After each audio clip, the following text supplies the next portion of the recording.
TGIF. Hope you all have had a wonderful week. I know you are ready for the weekend to begin. So, welcome to the Just Ask Char advice channel. We will be getting started very soon. So get comfortable, get ready, and relax.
We sincerely thank you all for your support. This channel is sponsored by you, the subscribers. When you want to hear another perspective for yourself or a friend, then just send an email for advice to justaskchar@gmail.com.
All right, we are ready to get this show started. Be sure to like, share, and subscribe. Tell a friend.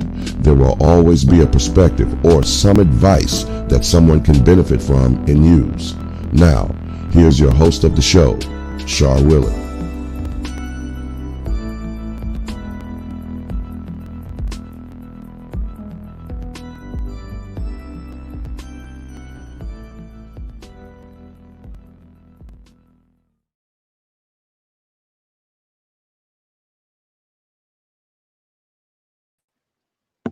Greetings. What's going on, good people? TGIF. Happy Friday to you all. Hope you guys had a great week. Some people might have been short because of the holiday. Some might have been long because you're in the house regardless. But which you never, I hope you had a safe weekend. Maybe had a chance to relax a little bit. Um, Still had to have that safe distancing, but I'm pretty sure some of you all still had some potato salad and barbecue and some 40 ounces in the back. I know. Oh, I know. I know how you do. Yeah, but it's been an interesting week. I want to say politically.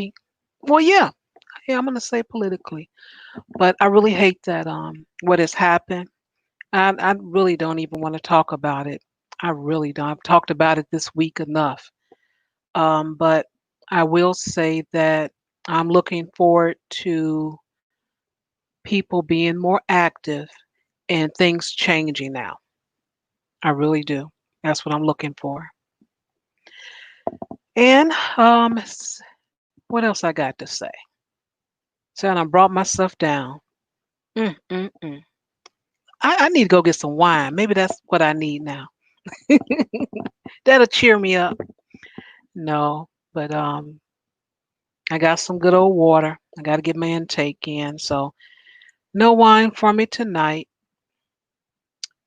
But that doesn't mean tomorrow it'll be on like popcorn. But I do have popcorn. I have popcorn and water. How about that? Yeah, but thanks so much for tuning in. I appreciate your time. And I say that all the time, and I actually mean it because you can be any place else, but you chose to come have a conversation, whether it's in the chat room or, joining the stream with us and having a conversation about some of the letters and topics that we received. And I do sincerely appreciate that.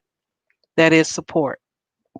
So, without further ado, we have a lovely, classy, classic Ruby, everybody.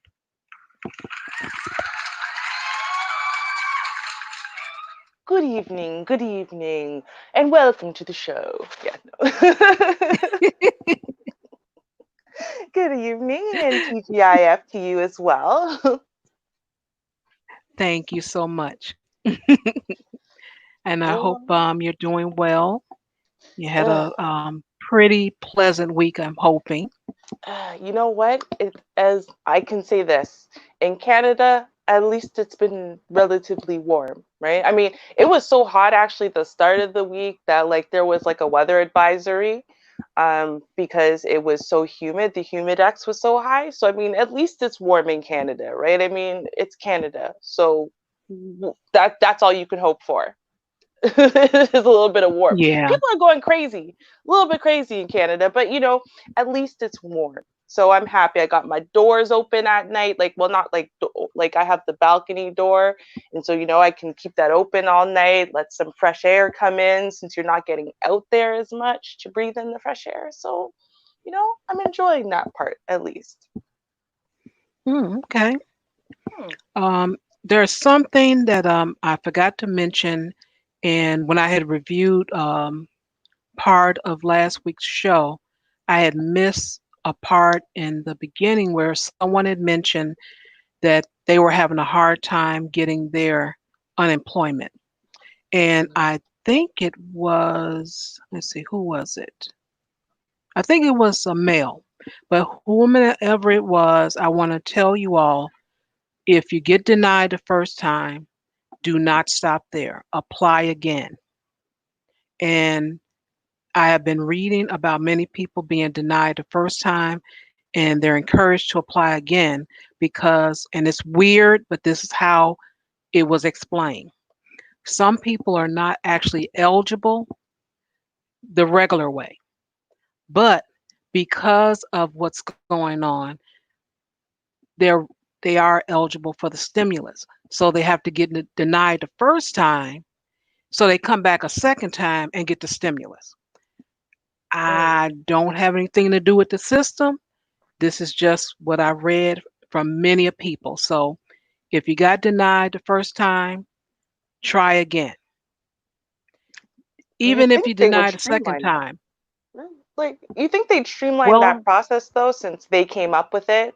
Like, just throwing it out there. mm, you I know? think because they pulled everybody out the office so True. quickly and then so many people, I think that's what ended up happening. And not only that, one young lady, she was saying her and her son work at the same place. She got hers, but her son is still pending. Wow. The- Yeah, So it's that weird. that is the unfortunate part, right? I guess because there's nobody working at the office. They have to try to rearrange everything so people are working from home. And then from there, I mean, these are massive systems taking care of millions and millions of people. So I guess, as quickly as they're manually trying to input things, not everyone's, at the top of the list. I guess it depends on what they're going by, probably age. The older you are, they probably think you're probably a little more in need. So you're probably higher on the list than younger people and stuff like that as far as the manual input. There's all kinds of crazy reasons, but man, it must be really frustrating for the people who are getting turned down. Right, because they do everything they're supposed to do, and then they get that no. Hmm. What are you going to think? Like, okay, now what I'm going to do? And Right. even if they do apply again, let's say they get denied a second time, or Mm, that pending status is 3 weeks, 4 weeks. mm, They're like, what is going on? But it's a lot of people, and I mhm. do mean a lot of people. So that's why when I seen that comment, I said, "Ooh."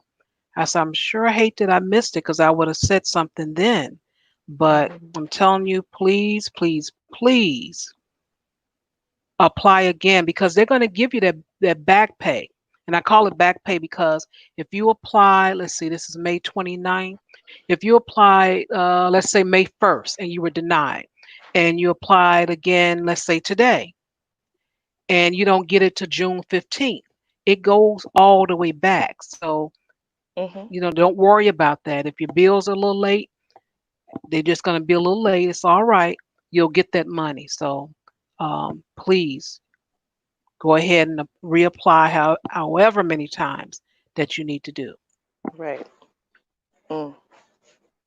Got to keep pushing forward. That's all you can do. Just Yeah. keep going. They're telling you it's due to you, so don't give up. You keep trying, and yeah, it's frustrating working with the government and the systems, and then you kind of feel like, oh, did they lie to me? But no. It's just remember these are extraordinary circumstances. I was just talking to my disability support person today, my caseworker today, and she was saying that like basically this is an overwhelming set of circumstances for the government. They don't know how to handle it, even internally, because And she was sitting there. She said she had been trying to think about it, like, there's been a lot of scares. There's been SARS, H1N1. There's been all these scares, but she can't even think. Even here where we're so much more cautious, she can't think of anything that we did that even comes close to this level of complete shutdown and complete necessity of everyone needing help and everyone needing support and everything not being available. Just little systems like, for example, if anyone's tried to buy baker's yeast, active yeast, they probably haven't been able to find any. It's because Mm. yeah, people at the start of the pandemic, it wasn't people hoarding it. It's just everyone said, hey, well, I should probably go pick up some yeast because I maybe baking bread will be a good thing, or baking cakes or cookies or whatever. And I think like the demand has risen like 1,000%. So the Google search terms off the charts are like nothing has risen more percentage points in the last 3 months than baker's yeast, active yeast, people trying to find it. And it doesn't exist because it's not something that can be quickly manufactured. It's something that has to develop over time, right? So it's like you think about it, Hmm. every system's kind of overloaded and understaffed. So they're doing the best they can, but there's no rule book for this because it's never happened before. Yeah. So with that said, I just wanted to make sure you guys, whether you're in the chat room or you hear the replay, do know that you're not the only one, and there are many people that are in that situation. Hmm.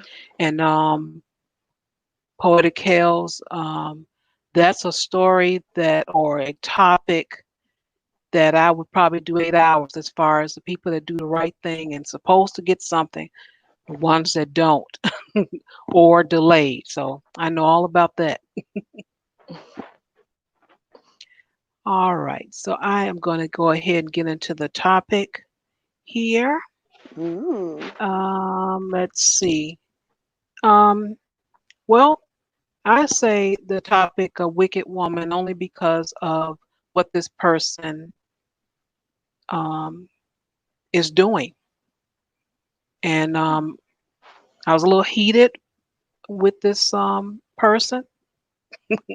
Mm. And yeah, but You're it trying to was tell me evil. Miss Calm, Exactly. Cool, and Collected was heated. Oh my God. Woo. Woo. Girl, I'm waiting. Stop it. Yeah, I don't like when people are misused, and I just can't stand that. Manipulated. Oh, I just ugh, Hmm. I can't stand it. So that's kind of one of these stories here. So I will set it up here. Let's see, share the screen, and let's see. Y'all know it's gonna be There a we grimy go. one. Hang in there. Mm-mm-mm. Yes. Please be patient. All right, there we go. Let's get started. I have a letter here from a woman, and she writes, Hello, Shar. My daughter is graduating soon from high school. I am so happy for her and proud of her because it wasn't easy. Her father is not in her life. She never met her dad because he never wanted to deal with me when I told him I was pregnant. She is my only child. There was a time that I didn't think I could get pregnant until I did at age 40. My mother helped me a lot raising her when she was a toddler because I started having health problems after her birth. I stopped working when she was about 3 or 4 years old and went on disability permanently. The whole reason I am writing this email is because my health isn't that good today, and she's been helping me with the challenges I have, especially at night. I do get weekly services from the state that washes my clothes, dishes, clean up, and go to the store and play my lottery and go shopping with me for groceries when I call the service van. But now my daughter is talking about leaving the house to live on campus for college. She has a part-time job, and I told her she can keep her job and just go to one of the community colleges and not have all those loans. She has to get my consent for the loans because she is not 18. I didn't sign anything, and she's mad at me. I think we both win if she stays home to live and she can help me out the next couple of years. Don't you see where I am coming from? Let me know.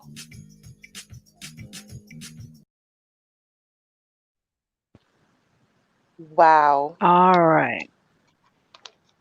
Now, it may seem innocent to some people, um, but it actually isn't. I mean, I really had to tone it down to get through the letter, and that's the edited version.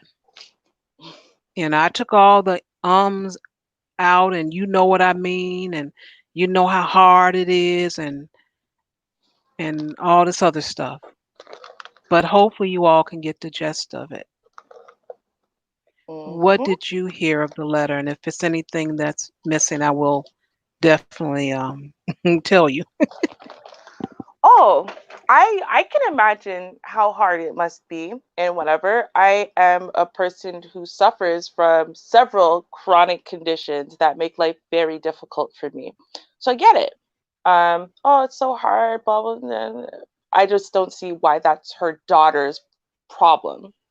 And in fact, to me, any mother who would put that on her teenage child, I actually think is like a demon. I think parents that put that kind of stuff on their adult children are demon people anyway. But I also think that when you're a grown person, like you're 40, 50, 60, 70, whatever, now your parents are sick, I think that you're a horrible person if you don't want to take care of them, right? But that's, you're old then. You're, you lived your life, you've built your stuff, and whatever. You should care enough about your parents, especially if they took care of you throughout your life, and supported you throughout your life. You should care enough to now, complete that cycle and model that for your own children and whatever. But this is different. I don't. She was 40 years old when she had her teenage daughter. That means she's now 57 years old. It is not her daughter's fault what age she had a kid, whether it was at 14 or 45. That's not on her daughter. These are life choices she made. Um, and it's not her daughter's responsibility to, in my opinion, to sacrifice or take care of anything for her mother. That is not something that a mother who loves their kid does. In fact, if anything, a mother who loves their kid would be the opposite, where the mom would be sitting there and fighting the kid like, no, you go to that college that you have to fly 4 hours away because it's Harvard and whatever. Don't worry, I'll figure out a way to get by. Even if they know that way is being homeless in a gutter, that's cool. Just get on that plane, right? That's what a mother who cares about their kid does. A mother who says, sacrifice all of your great opportunities and sacrifice all of your great hard work so you can work really hard, having to work a job and go to community college. No scholarships for you, no opportunities for you, no building your own life for you, no future success for you, because you need to take care of me because I didn't make a life plan that involved me having proper care for my own health and conditions. I didn't plan for this eventuality because I figured it would be your problem. No, there's nothing small about that, in my opinion. There's nothing small about that at all. That's actually huge. Yeah. Now she was only thing in there she mentioned, and again, it wasn't even, in my opinion, it wasn't. Uh, she wasn't telling me this to say it's a great idea. She was more so trying to convince me when she said, the student loans and, um, I don't want to have the debt. I understand that if she was coming, if she was sincere about that, then yes. But she wasn't sincere about it. Now, I don't know what it was as far as the major. Nothing like that was in the letter. But whatever it is, I know most of the times you don't wait until you're a senior to figure out a college you're interested in. Usually you talk about these things around the sophomore year, definitely going into the junior year.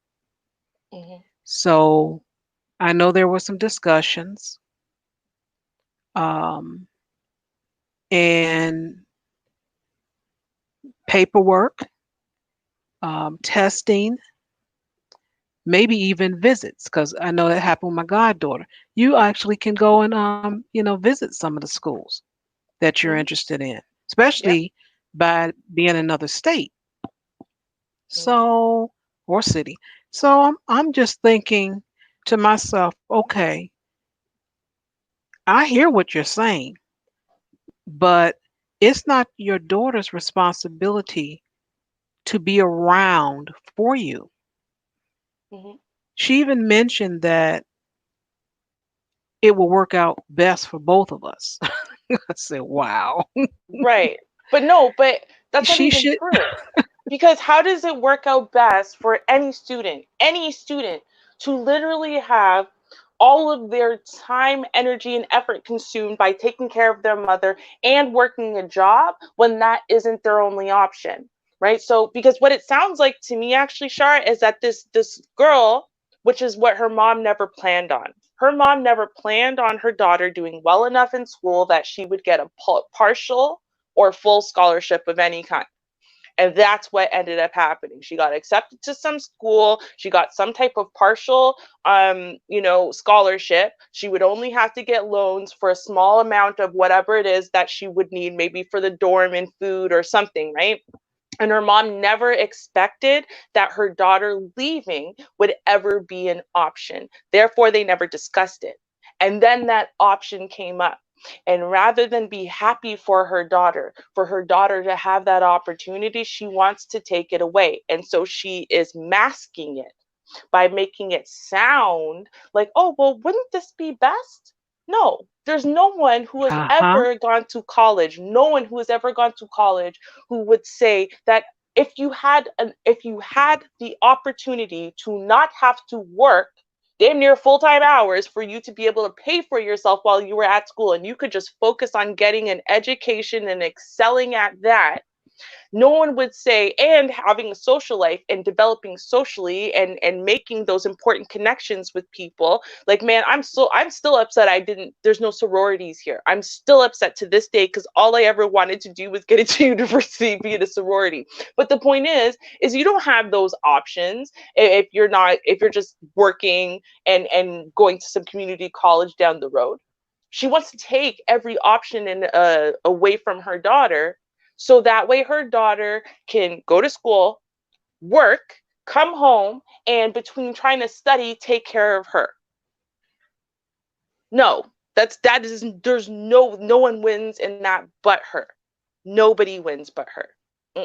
No. That's true. That is so true. And Q's comment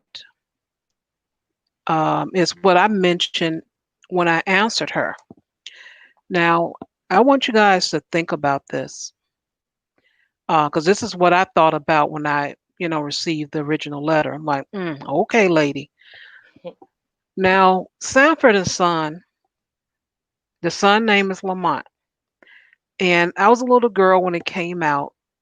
I remember watching the reruns with my parents because I think when it was live, I was too young, I think, to understand it, maybe, or I might have been 4 years old. I was just a little, real, small.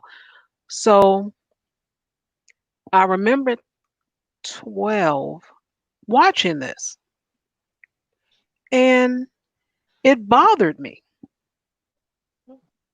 It bothered me. 12 years old, I'm watching this, and the father, every time the son gets a woman and got if it is not a woman, it's a venture that he's thinking about.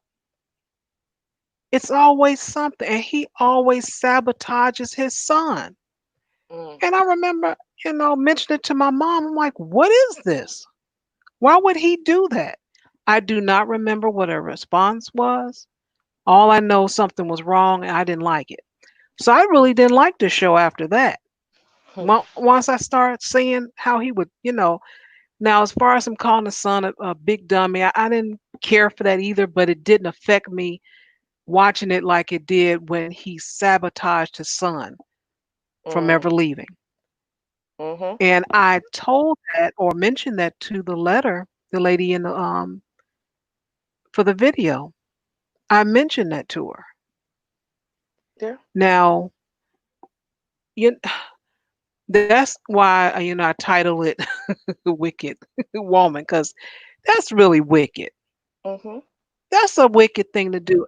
I know just what you just said. I know that's how hard it is.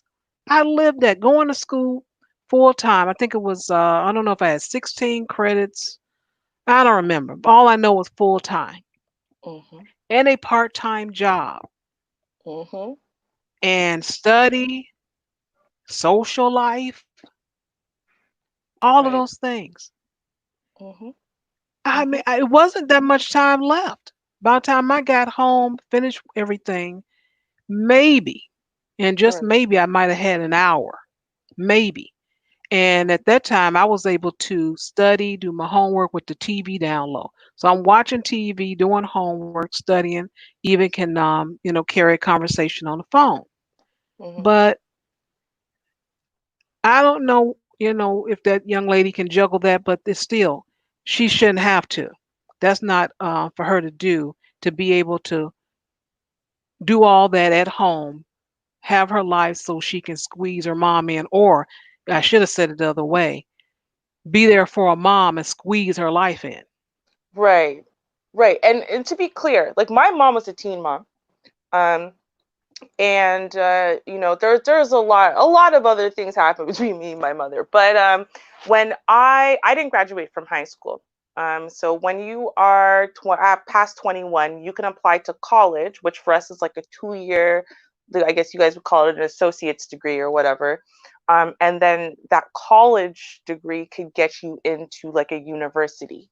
So that was my plan. And no one believed I was going to finish college. No one believed it. So when I did, not only was I getting A plus, it's not because they didn't think I was smart enough. They just honestly didn't think I was going to follow through. Because again, there was a lot happening between me and my parents at that time.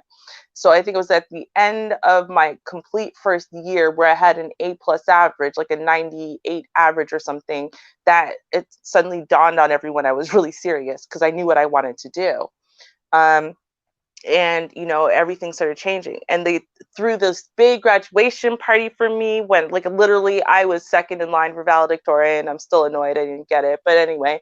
And they threw this big party for me, and they treated it like it was high school graduation, right? They bought me the class ring and the overpriced stupid frame for my diploma and everything, right? It was awesome. So anyway, I remember my mom said, okay, so this is your graduation gift, because I had already asked, like, listen, for me to go to school, I can't afford to live out there on my own.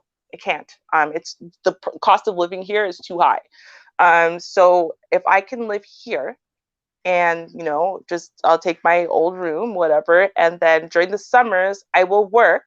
I will pay you rent, and I will pay rent for the whole year in the summer, right? So whatever you think the room is worth, I'll pay that in the summer for 12 months in advance, basically. So that way, when I get to school, then my student loans only have to cover, books, tuition, a little bit of food so I don't starve to death, kind of thing, right? You know what my mom's graduation gift was Uh-huh. for me? So she said, and she sat there all teary eyed too, right? Because she had me before, like, she was pregnant with me when she was graduating from high school. She was actually her high school valedictorian, pregnant with me. She had me a couple of months later. Um, and she said, all teary eyed, she said she never got to be a college student. She never got to, party with her friends and live on campus and, do cool things. And, even though it was a few years late, so I was going to miss out on a bunch of that, she wanted me to feel a little bit more authentic. So she was my graduation gift was she was refinishing the basement into a full basement apartment so I could have the experience of still, living on my own and, feeling like I still have my freedom and I can, do some collegey things at least a little bit or whatever. Because you can't do it upstairs in her religious house. And, go to school and do whatever. That was her gift to me. That was my graduation gift. She didn't want to keep me shackled at home and whatever. I asked to be there. And then her gift was like, well, since you have to be here, let me make it better. That's what my mom did. So when I hear this story, Mhm. I am disgusted, because I know what I would do as a disabled person, and it's not this. And I hear the manipulation, and I hear the usury, in all of this. And I know what my mom did for me. And again, those two things together, I'm disgusted. Absolutely. Okay. Welcome to the panel, Regina and DeAndre. And DeAndre, you were first. So I'll go ahead and ask you to go ahead and give your comment. And I'm laughing at Q here. Oh yeah, I saw that. Hey, Hi, good DeAndre. evening. Good evening, Ruby and Shar and Miss Regina. It's the first time I'm up here with Miss Regina, but I saw you in many panels. Good evening to you also. Oh, good evening, sweetie. Good evening. Hey, Good evening. Regina. Good Hey there, evening. Miss Ruby. um, Yay. That ideology, I saw it growing up, with my within my family, like with my grandmother, right? I would go over my grandmother's house and I would see my uncles. I see my twin uncles, and I would see I think he was like the second oldest, the third oldest boy, because my grandmother had 9 kids. And I saw my aunt, right? My aunt May. And when my aunt May, like all the women left, right? They was gone, right? My aunt May, she didn't leave until she got married. So my mom was the only woman that left without being married. Out of all the girls that she had, she was the only woman that didn't leave without being married, right? My mom, right? But my mom left at 14. She was gone, right? So um, my mom didn't have me as a teenager. She had me at 25, actually. So, but I saw what was happening when I was growing up, with me and my mom. And I saw little things she would do to kind of psychologically keep me in the house, right? And this is how it goes, for teenagers or whatever, or for adults when they got older parents, right? And I'm just saying from the man's perspective because I couldn't really say it from a woman's perspective, but this is what I saw. First, you're in the house or you're upstairs, right? And then you get to move to the basement. Now, the basement is more freedom because it's the basement, right? But it's the dungeon. You move to the dungeon, the basement, right? Now Okay. on the upper north, like the East Coast, the basements in, like, I'm from Baltimore, so we got row houses. A lot of the basements had their own entrance from the outside, so you can actually come in and out of the house without anyone, without going through the main house. It's a separate thing. But what she was doing, because this lady was like 50 something, right? If I can say that, she's like 50 something. You said Shar, right? She's Yes. like she's like 55 or ish or something like that. And she We're was going to saying, say 57 or 58. okay, so if she's 57 and 58, then 4 more years will put her damn near at retirement, almost collecting Social Security, right? Like she's 65, she'll be almost 65. She's not going to get no better. If she's sucking at 57, 58, she's going to be definitely sucking when she gets older. So her daughter will be in this chain of, pretty much, it's like, okay, I'll defer you you paying rent because you're taking care of me, right? And like you said, that's nothing good. That's not your child's fault. Like, you're mitigating your child's livelihood, or their freedom of being an adult. Like, a child isn't even grown up really or self-sufficient until they get to the age of like 25, 26. 28 is usually where they kind of get in a little bit. When you, as a parent, you can kind of go, whoo, I can relax. They ain't coming back. I'm trying to kick people out my house, literally. For real. I'm trying to kick people out my house. Like, not no like 18, you gotta get out type of stuff. But no, I'm like, I don't want you coming back. Like I Yeah. like when you Amen, brother. You better speak that truth. like You better speak it. You like better I don't speak the word. You better speak the I don't word. I don't know, for real. Like, and listen, no, it's nothing. Like, I'm not saying like they can come back, but all right. So I'm gonna tell you what I told my sons. I'm gonna tell you what I told my sons, right? And I'm glad I got boys. I got three, right? Three. I got three, right? So this is what I told them, right? When the older one was messing up when he was about 14, 15, right? I had a family man meeting, and I put down an edict, and this was the edict. I said, look, check this out. Because I live in Japan, so you can't be old, you can't be grown until you're 20. Can't do nothing adult like until you're 20. Right. So even if I was to kick them out the house at 18, if they did something stupid, I would be financially liable for it. Right. So I told them, look, if you do what you're supposed to do, you follow the rules in the household, and you do what you're supposed to do, you can stay here until you're 25. You're going to get out the house at 25. I'm kicking you out the house at 25. Now, I'm not going to kick you out the house without a plan. See, what we're going to do about a year and a half away from 25, because you're definitely going to have a job, right? Is that you're going to save up your money and we're going to go apartment shopping, right? And we're going to put you in an apartment. Now you can live close, you can live a little bit farther away. You could be on the other side of the planet, all I can, as long as you got a job and you can take care of yourself.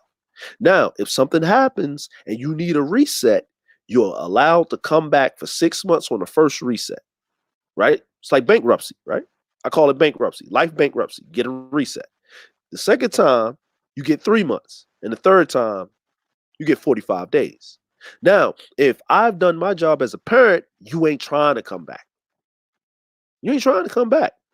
But I ain't trying to keep you here neither. Nope. Nope. Sorry. Like I told kids, yo, if I get to the point where stuff is messed up, roll my black behind in an old folks home. Live your life. Don't, nope, no, because I think that is the greatest disservice of taking a child's childhood, taking their teenhood, taking their pre-adulthood, because they won't be able to experience it and become a full-fledged adult in society if they have responsibilities that's above their purview and they're dealing with things before they can deal with them, because now they're going to deal with things differently. They got to sit up there and take care of their parent and stuff like that, which they're naturally going to do if you did your job as a parent, if you help raise a proper individual. But you don't trap them into that and clip their wings, because what they're going to do is they're going to fight against you. They're going to actually hate you, and they're actually going to resent you. Resentment is in the cards. It's in her future. So true. So very true. Yep. So very true. You Yeah. know what the funny thing is? I'll say this because weirdly, I can talk from both sides of this story, because I've literally been in both positions. It just depends on what age you're talking about. So when I was younger, I was actually literally in this position, with my other parent. And actually, what I found out, because I had a bank account, right? Now, in all fairness, I didn't earn this money, obviously. It was from birthdays, from my christening, especially. From my christening, I actually got a lot of money because I was a firstborn baby in the whole entire family. But like any kind of money I got at all, I had like my little, back when you actually used to get that book with your bank statements, and so you go and you put it in and print out all of this stuff on there and everything. That was cool. But yeah, so I had one of those with tens of thousands of dollars in it. And my parents sat me down. I was about 7. So said, listen, I have a hard time with the rent. Basically, we're going to lose this place. We're going to lose this place, which means me and your mom are no longer going to live across the street from each other anymore, right? So, that's basically, I'm asking for a loan, temporary loan, for this month's rent, right? It was like $900. All right, whatever. I have no concept of money. I couldn't give a shit less. So sure, why not? Right? 1 month, but you're going to pay me back, right? All right, cool. And it felt weird because I was always that person who didn't like to lose money. But I was like, all right, whatever. You gotta help my parents out. And then like the next month, it was like another signature. All right, cool. Take out another 900. Third month, another signature. All right, fourth month comes, no one asked for a signature. I'm like, oh, cool, right? We're good. So now, I get to the place where I'm 15 and I'm 16, and and I first get kicked out and I'm homeless. And that is the time where I found out that bank account got drained. I don't mean a little bit drained. I mean, there's no more money in it at all. Where did that money go? I don't know. I signed out $3,000. So I don't know what happened to the other like $15,000, but that's cool. And then I was in a position for, a few years where I did live with my parent again. It was a very weird situation. I lived with my parent, my baby sister half the time, and my boyfriend. And nobody worked but me. Nobody. And we almost got evicted 3 different times. And on 3 separate occasions, I'm the one who paid off the eviction. The first one I paid, the second one and the third one was my grandmother paid, but she paid on the basis that I agreed to pay her back, because otherwise she was never going to see the money, and she couldn't afford it because she was already busy paying off her whole funeral by herself because she didn't want to put that burden on her kids. Go figure. And I remember just being in that position where, like, if you buy food, I'm not allowed to eat it. If, I'm not allowed to touch anything that you bought or whatever. But if I didn't pay this bill, we wouldn't live anywhere. And nobody seems to care what this is doing to me at 15, 16 years old, needing to be in high school. So when you talk about resentment and bitterness, like it's a very hard thing to reconcile. That kind of bitterness where, your parents are supposed to take care of you, and then they're not taking care of you, and they don't care to take care of you. And then you get old enough where you can pause and you can say, you know what? I know what they did to me. I get it. I see you used me. I see you manipulated me. I see you took advantage of the fact that I'm naive and caring and helping, right? That is a really hard pill to swallow. And it's a very hard thing for you to try to fix after the fact. You have to become, in essence, a completely different person. And to be fair, my parents did become completely different people. This is what happens when children have children, is you grow up with them. And luckily, I'm the kind of person that I am. And also, honestly, luckily, I got really sick and in a lot of pain, and suddenly I had no choice but to kind of give them a second chance. But anyway, seriously, right? Like, they don't. Do you care? Because I want to know, if this woman's listening now, do you care that your daughter hates you forever, and at 70 or 80 years old, you're dying alone? Do you care? Because if you don't care, go forward. Keep pushing this plan. It probably will work. But eventually, she's going to figure out what you did to her. And then she'll be over it, and she'll be over you. And that's not something you can fix because you have chronic pain and illness. You're not going to get over that. So, just wondering. Ooh, yeah, you speak straight from the heart. Regina, would you like to weigh in? Hey, okay, so I just got distracted real quick. My daughter just walked in. Speaking of and her mutt. So and it is unfortunate when a parent has to depend on the child to this is how we're going to be front have a solid foundation. This is how or what we're going to do. It's unfortunate that you have to do that. My children, and this is just me, never require them to. This is what you got to do. And because it wasn't required of me, I tried to emulate exactly what Ethel presented to me, and that was once you leave here, once you graduate, you going to college, you're going somewhere, you're going to do a job, you're going to get a job, you're going to do something, and then if you need to come back, then I get it. That's why I put in the quotes that our brother Mr. DeAndre was on point. I give you the opportunity to come back. I'm not going to ask you for anything. I'm not going because I don't want you to think that you got some control. I paid the water bill last month, so I can say I can do what I want to do. I can no, I did this. No, I don't want your money. I want you to save. I want you to have your opportunity to save your money up, get your first month's rent,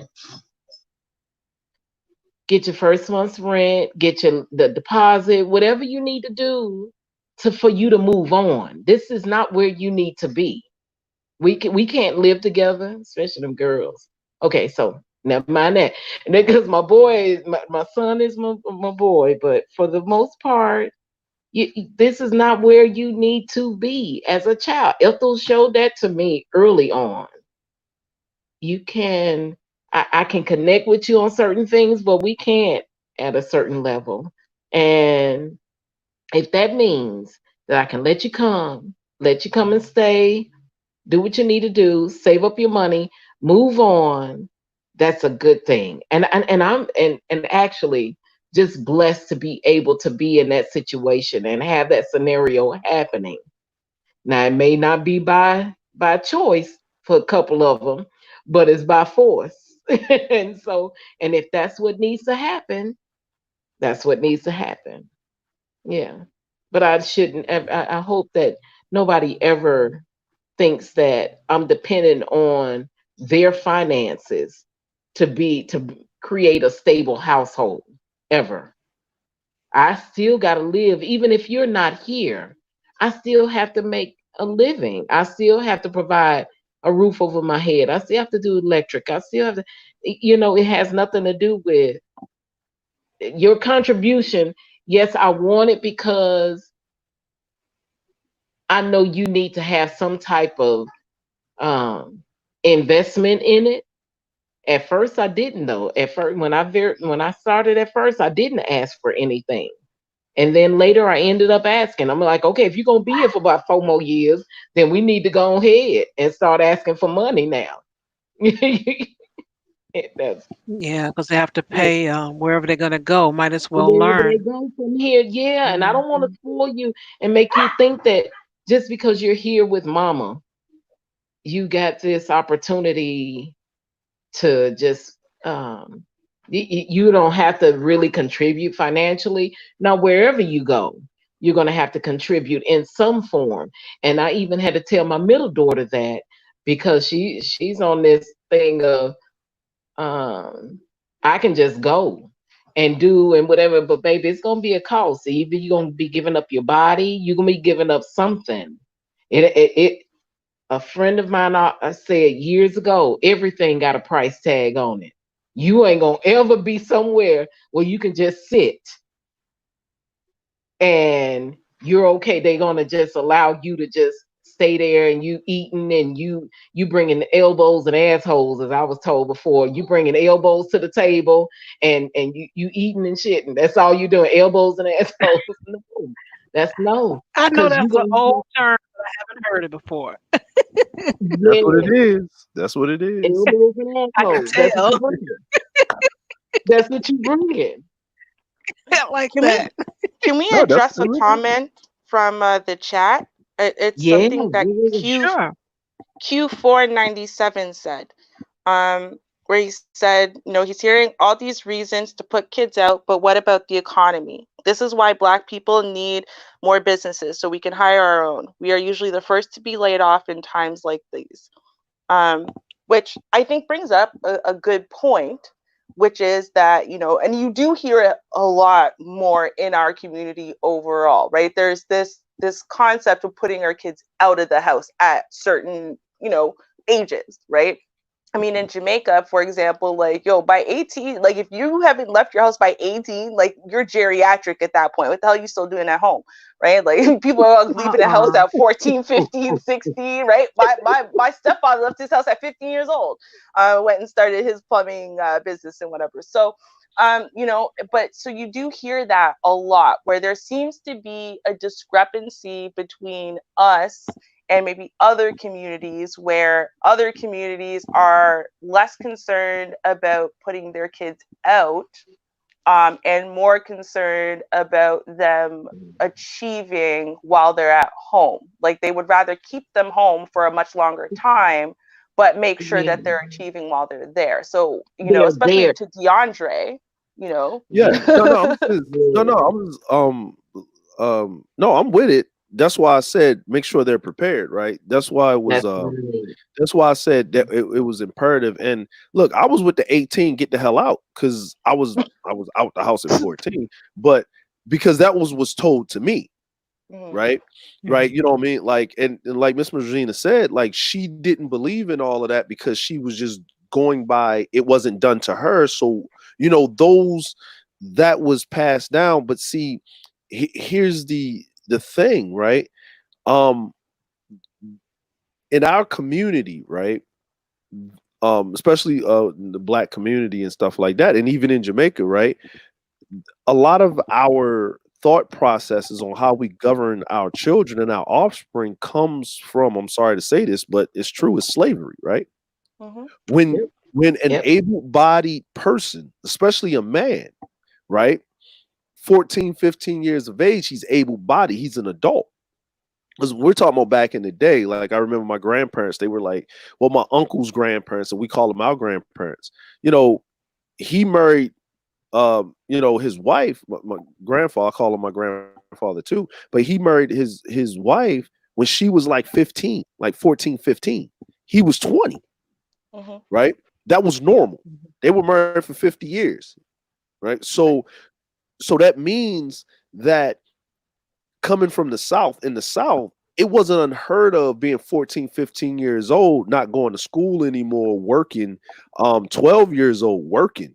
You know, you don't have you're almost an adult. 14 years old, you're considered an adult, right? But you can't do anything at 14 years old. You can't get any property. You're not well versed in the world. So what I had to learn, watching other cultures, like I'm in Japan, they don't look, the kids do not leave the house until they get married, male or female. They don't leave the house. But this is how it works, though, right? The oldest child, male or female, if it's a male, he stays in the house until he gets married. They get married later, right? So let's say 28, 30, 32, 33, right? 34. He gets married. He gets a wife, right? He lives with the parents. The wife moves in. They live with the parents. This helps the wife because now the mother is there. The father is there. He's in retirement age. The father, and his mother is there to help raise the kids, right? So the wife doesn't have to pay for child care, right? She doesn't have to pay for daycare, right? Because grandma and grandpa's there, right? So and then that helps her because this is her first child, right? Now, what happens next is now her husband, now he go buy the house. But what he does is, if the house isn't already paid for where they're at, right? Or the parents have already paid for, which most of the time it is, then what he does is they break down the house, they go rent another house, break down the house they're in and build a bigger house. Now the parents stay on the lower floor, which is easy accessible, and then it's two houses in one house on one property. And then they move it through, right? Now the younger of the siblings, right, they can move away. It's the oldest job to take care of the parents and stuff like that. It's always on the oldest's head to do that, right? If they have multiple children, then the younger children can grow up and move, and they got more wiggle room to work. Now, I don't think that's okay to put all that onus on the oldest, but if he's at a certain age and so forth. What I learned, and I'm going to modify this in my parenting, is I'm not going to send my kids out there without something. I'm not just going to kick them out the house at 18 and they ain't got nothing. They don't know nothing about credit. They don't got nothing in their pocket. They don't have an apartment. They can't sign for anything. They can't do anything or nothing, right? So if I'll keep you in the house until you get to the age where you can get your own stuff and sign for it yourself, than to have me co-signing for something and I can't watch you. You know what I mean? Because you ain't messing up my credit too. We both ain't messing up each other's credit. You know what I'm saying? Something from nothing needs nothing. Like you sucking from the bank. You know what I'm saying? So at least if you're here and you need something, I can help you get it cash and teach you, you pay these bills first. Make sure you pay this, like this, and this. And while they're here, yeah, they pay rent, but the rent is. I'll tell my kids, look, I sit them down. All right, you got yourself a job. How much you think rent costs? How much can you pay for rent? Give me a number. They say some astronomical number. I was like, man, you can't pay that because I ain't paying that. How much you paying for rent? Right? How much can you pay? Right? And they say, well, this is how much I can pay. Okay, look, you take care of your rent and you pay your rent on time. Don't make me come find you. Don't make me come look for you because I don't play when it comes to my money. And pay your phone bill. The phone bill is yours. The phone bill shall be. Matter of fact, we're gonna cancel your contract, and we gonna walk you down there. You're gonna get a phone contract on your name, on your head. So if your phone is off, that's on you, right? Yeah. You know what I'm saying? So that's your first responsibility to yourself. Okay, this is what you're gonna do. This is how it's gonna be set up, and this is whatever. Now, with your rent comes food, lights, water, gas, and internet and cable, Mhm. right? You pay me that rent. That's what it is. That's all I want. Now, what me and my wife did is we put that money away, Mhm. right? That's what you. We, Yeah. I'm just Yep. training you to pay your bills, but I'm taking that money, I'm putting it in a bank for you. Mhm. Mhm. So when it's time for you to Mhm. leave the house, hey man, here you go. Here you go. Now, Here you That's go. yeah. DeAndre, if you Yeah. had daughters, because Hmm. going back to Q's response, which is a good Right. one again, if you had daughters, Hmm. would there be a double standard in Yes, any it way would. for them? Would it change? Yes, Yes, it Steve. would. Yes, it would. It would. Yes, you damn straight it would. You know, you, Yep. yes, it would. You know why? I'm gonna tell you why, right? Listen, like Miss Regina said, as a woman, right? A woman should never be homeless if she got three holes.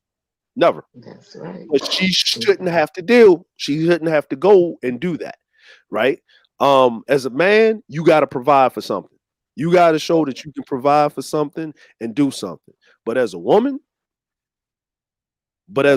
no, no, it will be a double standard. I have a niece. There will be a double standard. She ain't leaving the house until I feel like she's ready.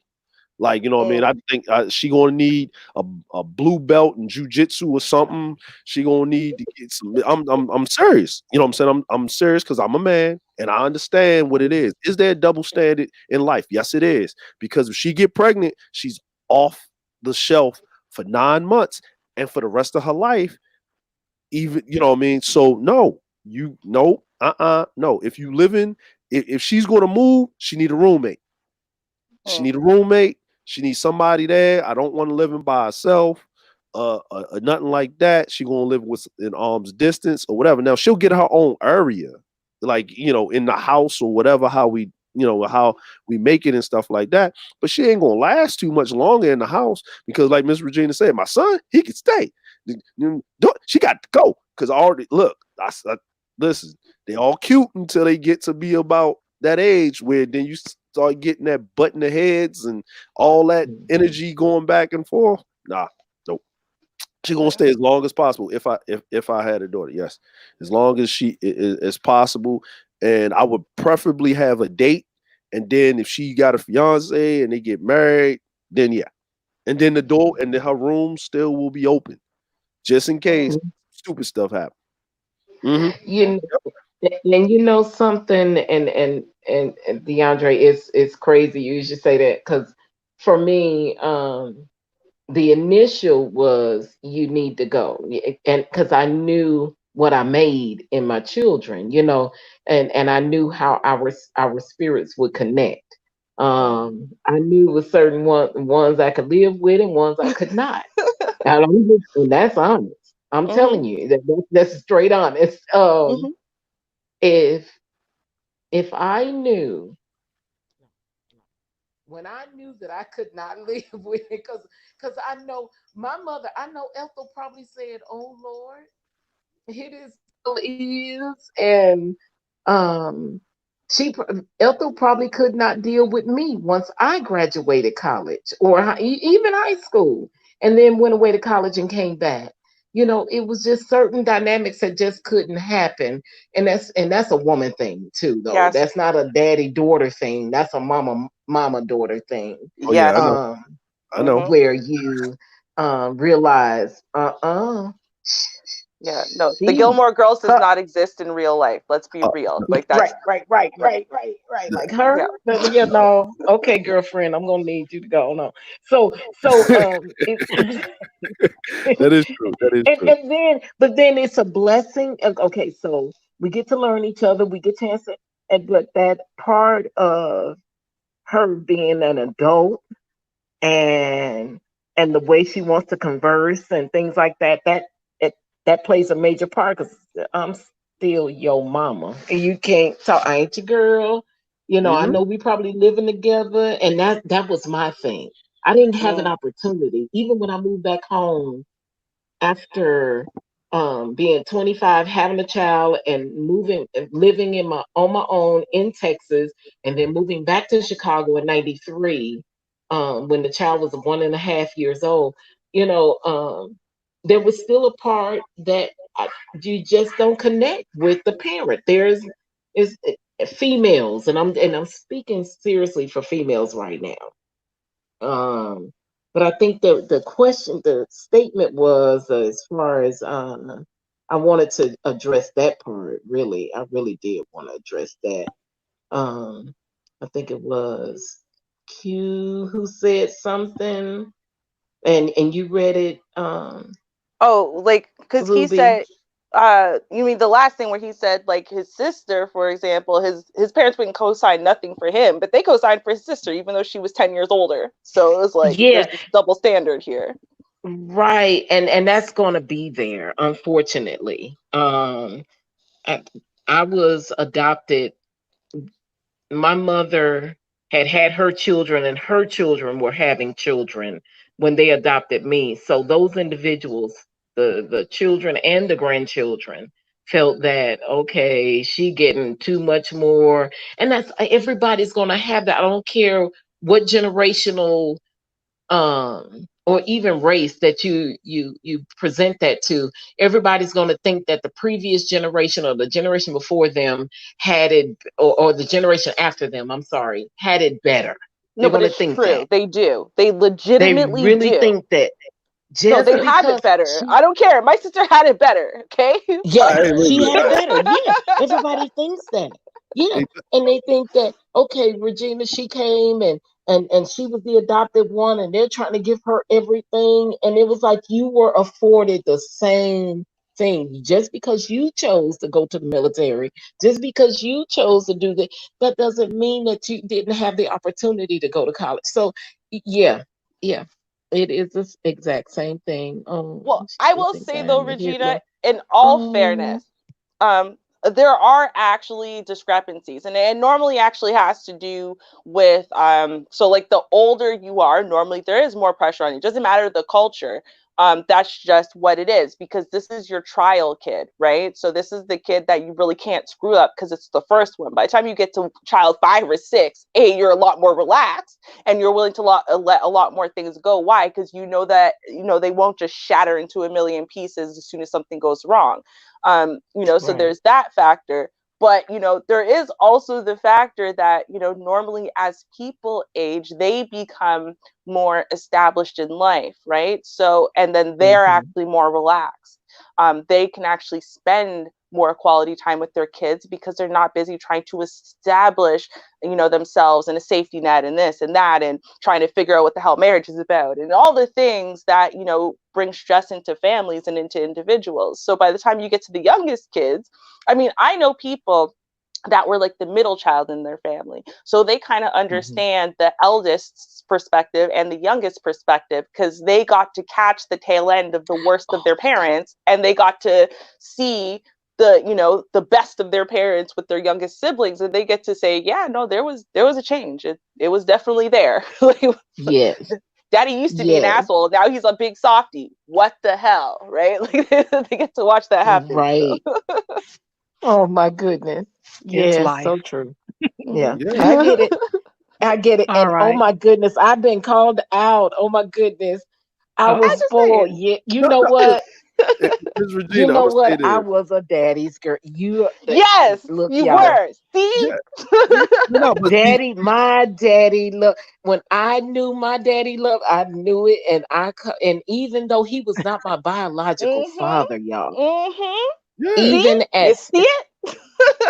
it but was there. You're absolutely right because I threw in my mother's face when she shipped me off to college in Texas, and I said my daddy would not have done this. My daddy would not have done this, and I meant that hey, you know when I what? said that to her. So you know what? You could go on and pull my card. Yes, I'm a daddy's girl.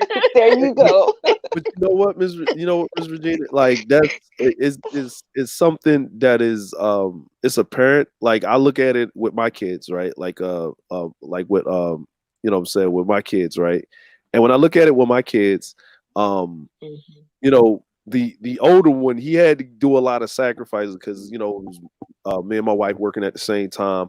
We was doing some stuff and whatever, and he had to sleep with his brothers and stuff like that. And then when the house wasn't as big as it needed to be, Because I just got out in the military, and then we I moved back into Japan, and so you're not on that wonderful they paying for everything, right? Mhm. So so you're Mhm. working off the Mm, economy, right? So you know what I'm saying. Mm. So so I'm on some straight. I came here with an immigrant status, joke, right? Right. So we getting it. So when we finally get everything straight, and he's like he's almost going to high school, and we move into our new house. This is bigger, right? Everybody got their own room, right? Everybody's got their own room, and the first thing that we do before me and my wife fix our room or set anything up, we put pictures on the wall first. So we made sure it was pictures on the wall when we first moved in. Um, and when we when we moved in, um, we let him set his room up first. Let him pick out the curtains, the drapes, and stuff because he didn't have his own. And we Mhm. gave him the room as soon as you come into the house. His room is there before you get into any other part of the house. So, he can have that freedom because he always had to watch his brothers. When his friends was out going out having a good time or meeting up and stuff, he couldn't go. He had to watch his Right. brothers, right? So, and we knew that. So, the middle one, he didn't really have to do as much. But the youngest one, he got free reign, right? Because the older two that grown and they in and out, what I'm saying? The middle one, he's married now and he's out of the house, and then the older one, he's 'cause Yeah. going on. Yeah, you're and when I see the younger one, I'm like, he's going from one room to the other room. He can be on any three televisions. He was sitting up there one day playing music on the iPad, playing a video game, right? Talking to his friends while he playing the video game off the iPad, off the phone. Like he got three different devices, and then I see the older brothers come in there and just look at him. Look at you, all spoiled and stuff.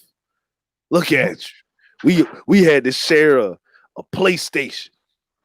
You got your own PlayStation with your own TV in two different rooms, right?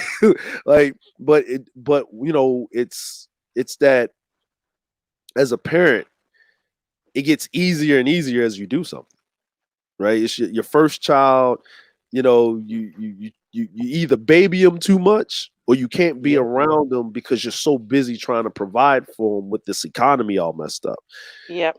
Then the middle one, they kind of go without because if you have them right next to each other, the middle one kind of get lost in the sauce because Mhm. the older one, he gets the trial stuff that don't work. The middle one is like, you just get the hand me downs for the older one, right? And then the youngest one, he gets baby. His stuff got Mhm. to be new because the older one kind of already messed up the stuff that got hand me down, but the middle one just tore it to pieces, right? Mhm. Mm, So you can't give the younger one hand me downs, right? Right?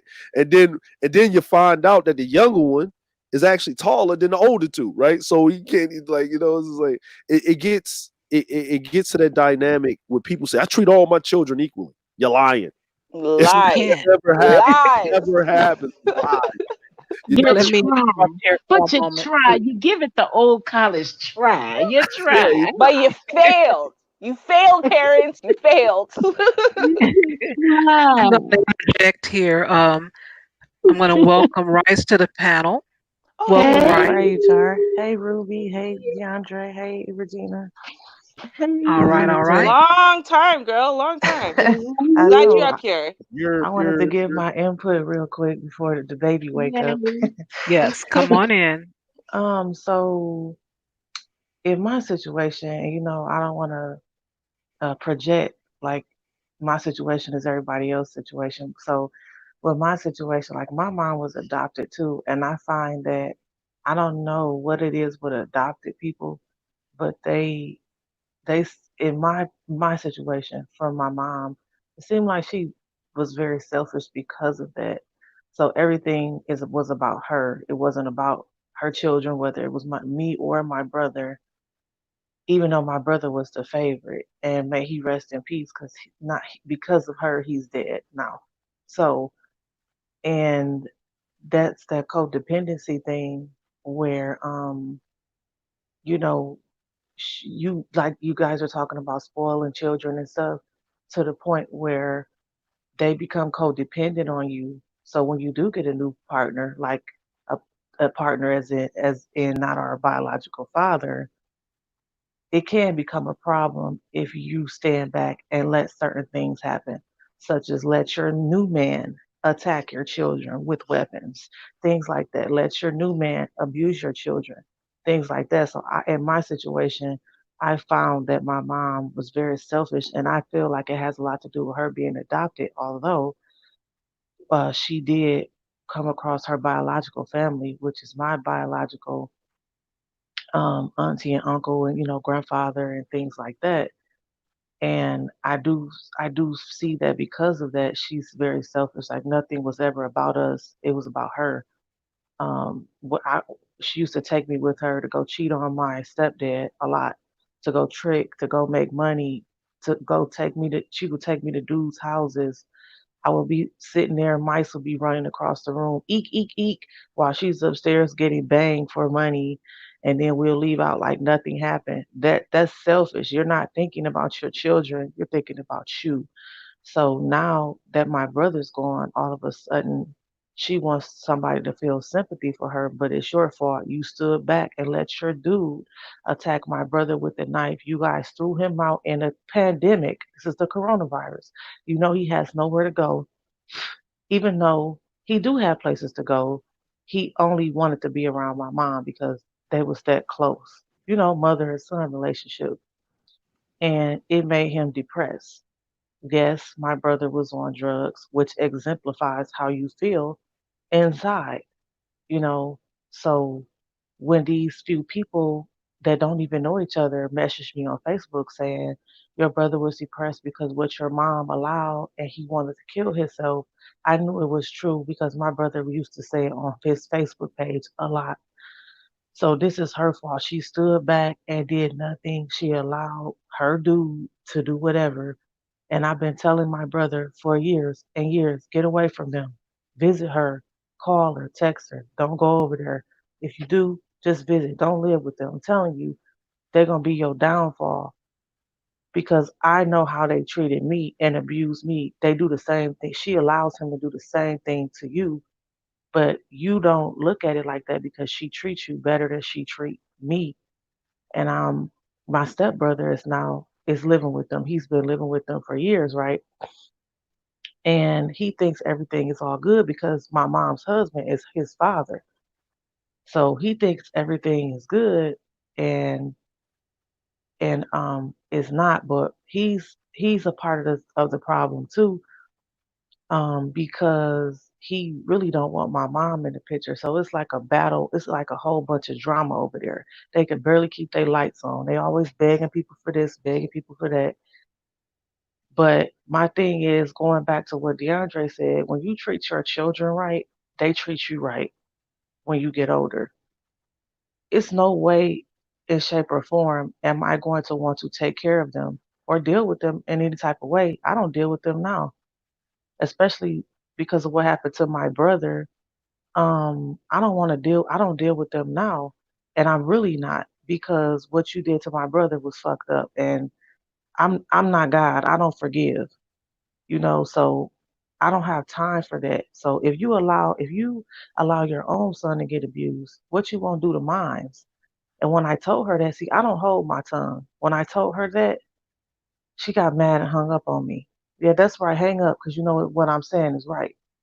So as far as the mother and daughter thing goes, I have tried over and over again to have a good relationship with my mom, but it all starts with the parent. I didn't ask to be here.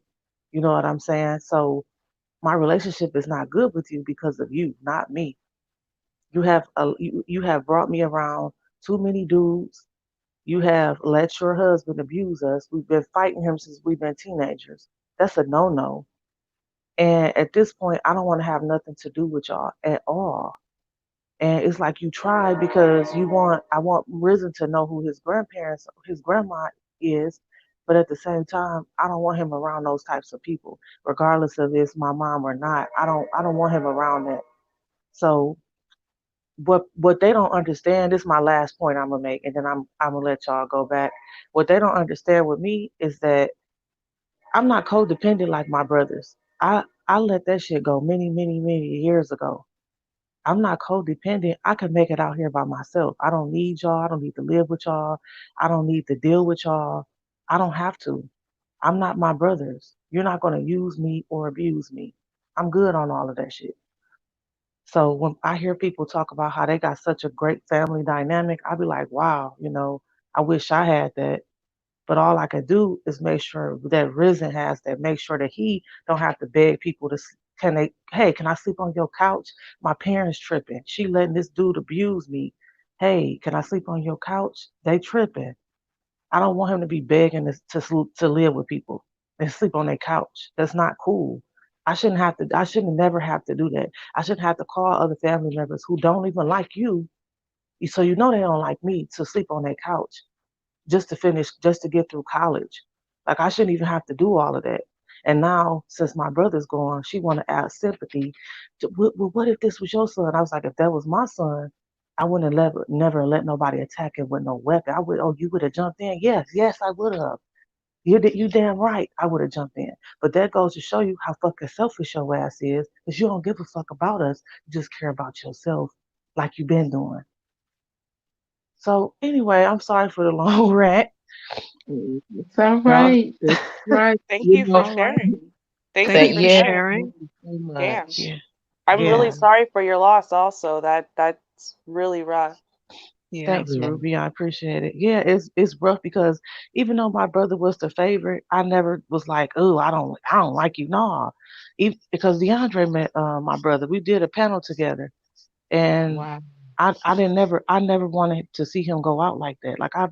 My brother was very intelligent, and he had many years ahead of himself. Right. So for him to go out like this, it just pisses me off even more.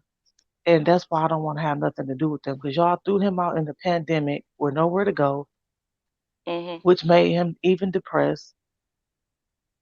It Right. made him not even want to be here no more. So this is y'all fault. So no, don't call me, don't text me, don't do shit, but kiss my ass. How about that?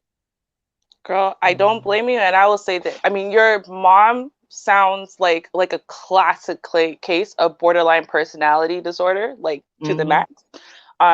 Which actually, I mean, it can come with something like adoption, for example, like with my sister. My sister was a really good Mhm. kid, and then her mom committed suicide when she was 12. And over the course of the year following her mother's suicide, what she figured out is by pulling out the my mom's dead card, she could get whatever she wanted and she could get Mhm. away with whatever she wanted, right? Mhm. And that starts a broken pattern of thinking and behavior that leads to the borderline personality disorder. So, Mhm. if your mom being adopted, the circumstances of her being adopted, she was able to use that and manipulate that, and to get her way, to get out of things, so on and so forth, growing up, that could easily start a disordered pattern of thinking. And people with borderline Mhm. personality disorder are very selfish, Mhm. because the whole world revolves around them, and they don't think of the consequences of their actions, but they don't think about the consequences of their actions to anyone, including themselves, right? They act Mhm. first and think later, and somehow they're going to always get out and be the innocent victim and everything. Right. So, I 100% don't blame you. I wouldn't put my kids anywhere near her. I won't put my kids anywhere near my sister. I don't put myself anywhere near my sister at this point. She's 25. Um, and my last interaction with her, she crossed the final line for me. She punched me in my face. I said, "Good. So you think you're grown now? So we're good." And that was it. And I wouldn't put my kids in a situation with her because I Mhm. understand that she's not well, and Right. it's on her to get help and to fix herself and do whatever. But I understand how dangerous that is, and that can Mhm. become, especially for small children, because they don't know they're being manipulated and used, right? Right. They don't know they're Exactly. about to be put into a bad situation. So Mhm. that's 100%, like, that really sucks, but it's not on you. She's the grown up, right? Like, forever she will always be the grown up, even though you're grown up too. She's the grown up, so it's on her to take care of herself, just like we're talking about this mother from the letter. It's on her to take care of herself and get herself better. It's not on you to make her check herself or look at herself or make herself better. It's on you to take care of yours, right? Right. Yep. That's all I can do. And they that's what they really mad about. They like, dang, how is she so strong? Where did she get this from? Not from y'all, Mm-hmm. that's for Mm-hmm. sure. Thank God. Why is she not like her brothers? Why she won't let us manipulate her and Amen. abuse her? Cause I don't got Mm-mm. time for that shit. That's why. Mm-hmm. Fuck out of Yeah. here. Thank God. My grandmother, who I positive died undiagnosed with borderline personality disorder, that was her classic claim to fame. She manipulated both of her sons multiple times to Mm, do terrible things to her husband on her behalf. So only one of her kids out of three is her husband's. mm, She had the one who is biologically related to him literally attack him and pin him down out of the blue, and then call the police on him and lie and say that my grandfather had actually attacked him. mm, Um, and the other one, she manipulated him into attacking my grandfather, who at this point is 73, with a machete. mm, Um, I'd cut up, blood everywhere. Ambulance called, and she called me to tell me it happened. And I'm like, okay, well, I'm on my way. And she's like, where are you going? I'm like, to the hospital.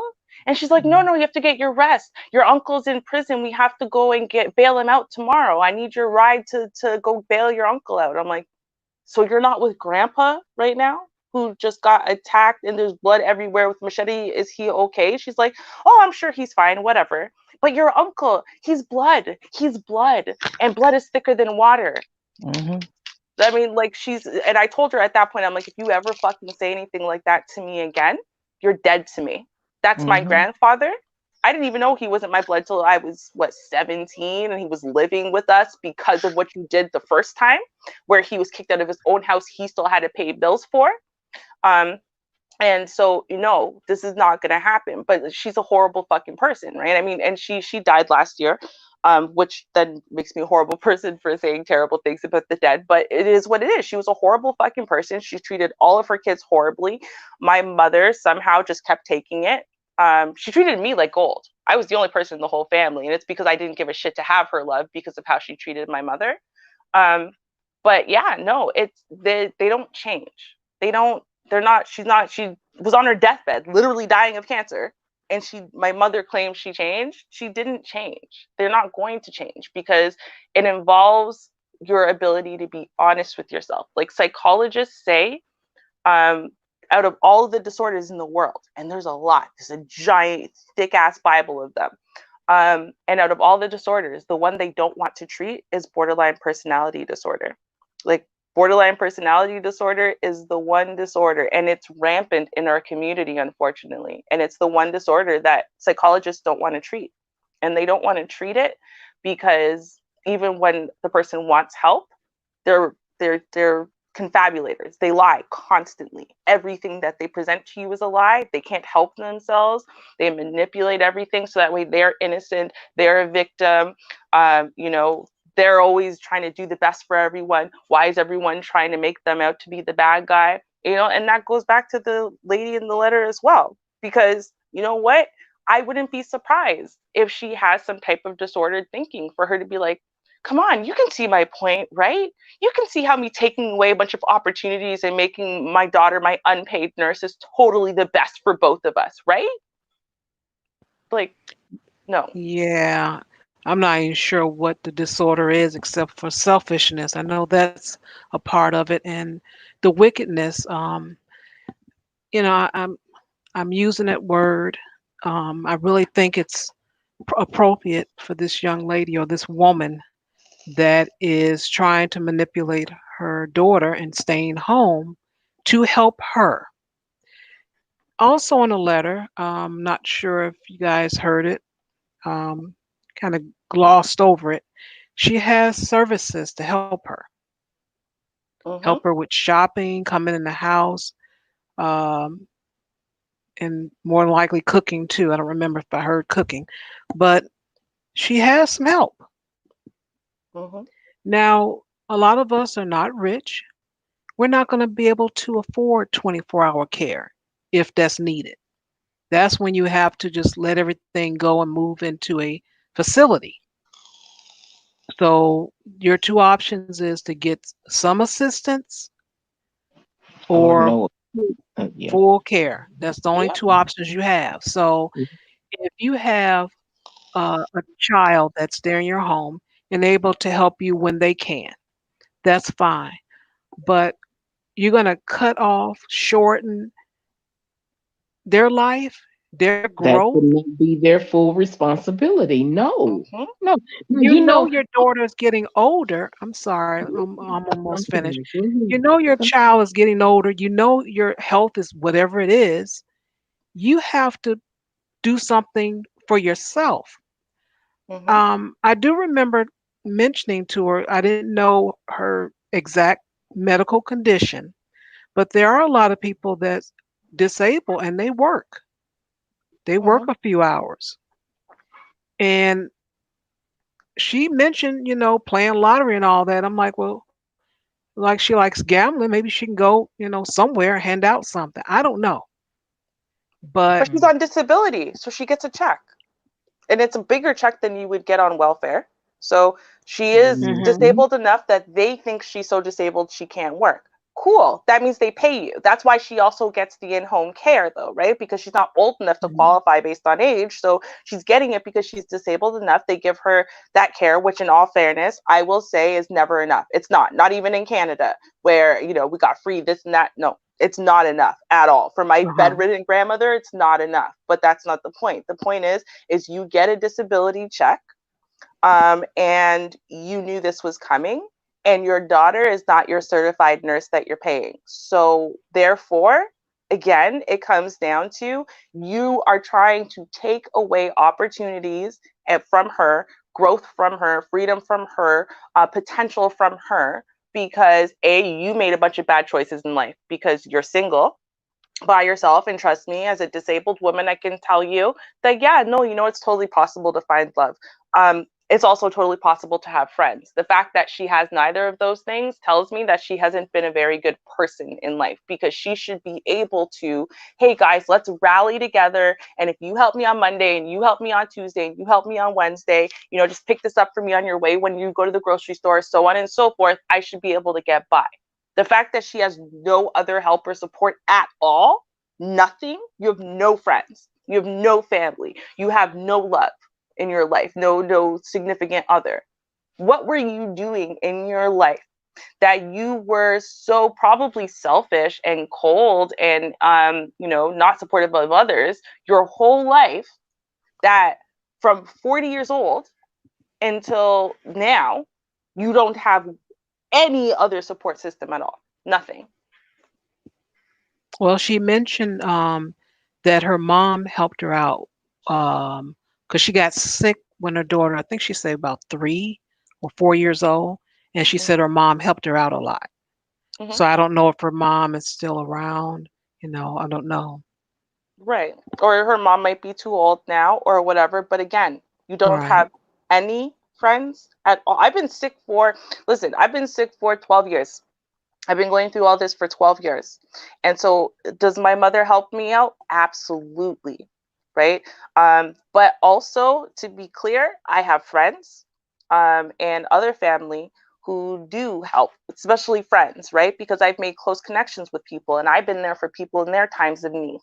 Right. And I'm not sitting there and trying to, again, weigh people down or whatever. But if I need help in a pinch or whatever, they're right there. But you know what? Groceries can be delivered. There's so many services that you don't get through the government, but will go through stores themselves and whatever. But a lot of things can be brought to you.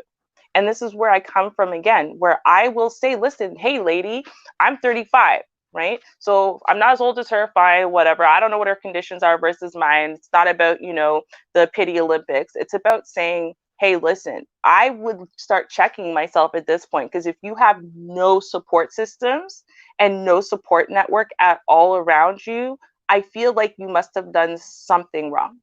You have nobody at all. That means that this kind of selfishness we are all seeing with her daughter is a pattern of behavior. Hold on, Ruby. Whoa, whoa, whoa, whoa, whoa. Hold Mhm. on. You're about to get the PC police ruffled up there. But I see them about to pull you over there, Ruby. Whoop, whoop. That's Common another sense. police. Whoop. Using that common sense, Ruby, because you know, I you know, I didn't want to say it, but since you brought that up, Ruby, that is a good point. You're like 57, 58 years of age, and nobody want to help you. Right. Mhm. Nobody. To the point where your daughter is using college as an excuse. You know what, Shar? I would have said, hey, you know what? Let me talk to your daughter. Right. If you can't go to college, you know the military does give you money to Oh. go to college, right? Ain't nothing faster than Pune. You ain't gotta have nobody sign for you or nothing. Matter of fact, you can We sign need a your few good own stuff. women. We need a few good women Yeah. out there. Right? For real. Yeah. Like, no, because like you could like let me talk to your daughter. I can help you. Oh, okay. Hey, you can sign up for the military since you're smart. Go into the Air Force, right? You know what I'm saying? Because it's less likely something bad gonna happen to you. And they like the they like the the wonderful children of the military, right? So she goes to the Air Force, right? And she's already smart, and she's like, yeah, I want to go in the officer program. I got all these scholarships to these colleges, but I can't Mhm. afford to go there. What? We'll put you to officer school on the military. Guess who out of there? Ain't nothing faster than Pune. She's Yeah. gone. No, it's true. You know why? Because as Rice Yeah. said, right? If you take care of your kids, if you're good to your kids, right? Your kids will want to be good to you. The fact that she's trying to convince her daughter, like my friend had her kid at 14, got pregnant at 14 years old, right? So this is a very young mother who made a lot of mistakes. In the 15 years I've known her, I watched her make a lot of mistakes. But despite all of those mistakes, I mean, she raised a really good kid. She's a good kid. She makes mistakes too, but she's a good kid. Um, and now, she wants to get into nursing, her daughter, because her daughter is about to graduate, right? Next year. And so she wants to get into nursing, right? And she's good with her mom registering for nursing too, so they can go to university together and they can help each other study. She's actually she wants that. Isn't it cute? She wants that plan, right? And her mom could be a very annoying human. Okay, I know she's one of my best friends. Very annoying human. Human.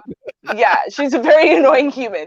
But you know what? That goes to show you, right? Like her daughter, yeah, she wanted a little more freedom and not have to take care of her baby brothers and stuff. Sure, but you know what I mean? Like this idea that no, you want to escape your sick mother. I don't know. I'm just saying. If your mom treated you really well, she was really good to you overall, and you're the only kid that she has, and she was good to you. She wasn't suffocating. She wasn't using you. She wasn't manipulating you. She was good to you your whole life. You wouldn't be sitting there. Your mom wouldn't need to be trying to convince you of anything, reaching out to other people, try to be like, see, Shar agrees. Wouldn't need that. Right? Because her daughter would already be down with that plan. Seriously. Right. Hey Ruby, Q got me going because we was thinking the same thing. She said human as in life form. Like look, like I told Ruby, I said you have a way of throwing shade that Yes. Ruby can respectfully disrespect you. Yep. And it may go over your head if you are not smart enough to understand certain things. She said, I'm not even going to give her I wouldn't even call her a dog because dogs are noble creatures. Like I'm just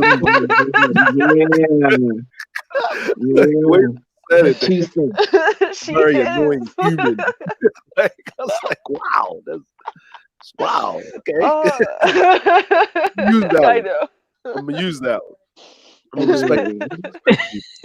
Like in this situation, I could cuss you out and play the stereotype, but what would Ruby do? Okay, we're very annoying. We gotta get t-shirts now. We gotta get t-shirts. What would Ruby do? What We would gotta Ruby get do? t-shirts now. We gotta get t-shirts now. Char. What would Ruby do? WW. Sure, like Ruby, absolutely.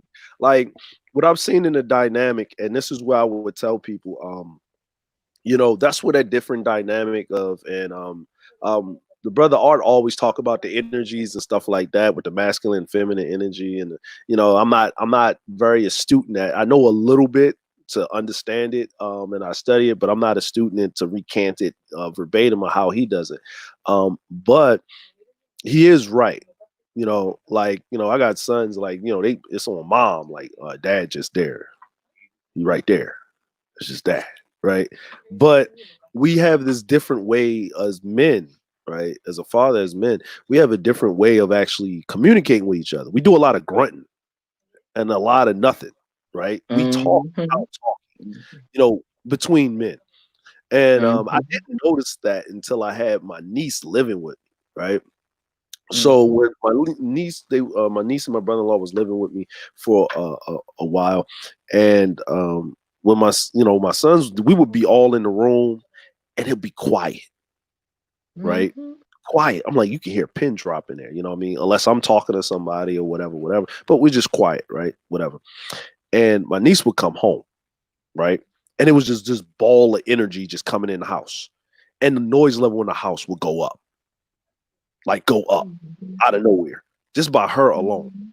The energy and the noise level would go up, right? And there's nothing to say anything's wrong with that. It's just that is that different dynamic, of how men deal with each other. And I would say this, Shar, she, she if she had a boy, she wouldn't have to ask you that question, because the boy, because of his nature, would Mhm. naturally want to take care of his mother, Yep. right? And Mm. And for real, that's how it is, right? Because if you think, well, I'm not going to pick on those whiny guys over there, but I'm just pointing it out, right? Uh-huh. A lot of the issues that you have with these men that are whining is that the first woman that they come in contact with is their mom.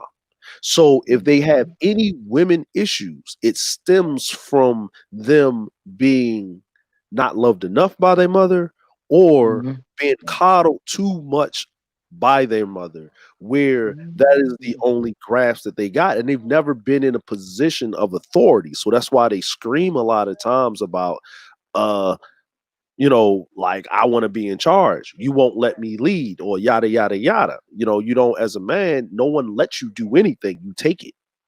So with two women kind of not getting along in the same spaces, that's understandable. Two queens can't run a kingdom.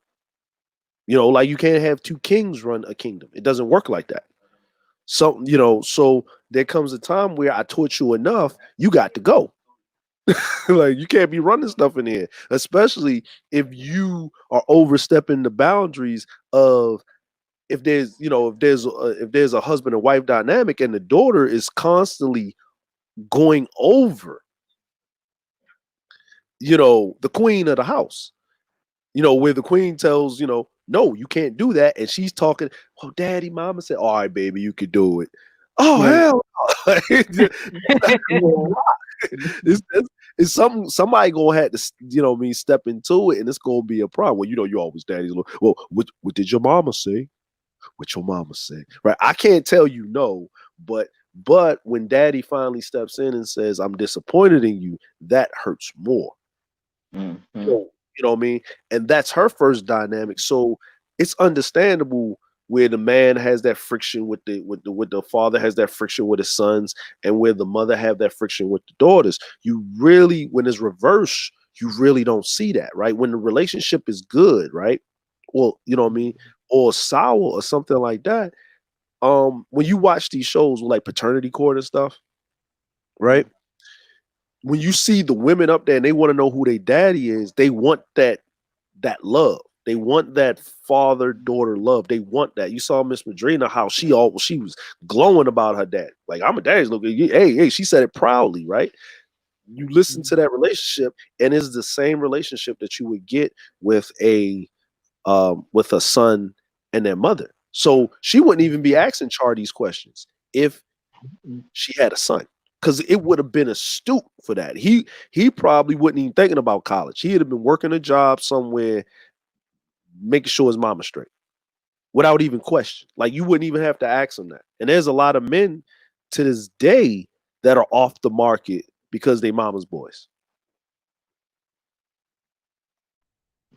And you know something, DeAndre, is thank you for the saying that, because I do have a son and he's 21 now, and that's the youngest, and I say youngest, not my baby boy, for a reason, because he's not a baby, he's a young man, and I respect him for that, and raised him to be, tried to rear him in that way, that he's not my baby.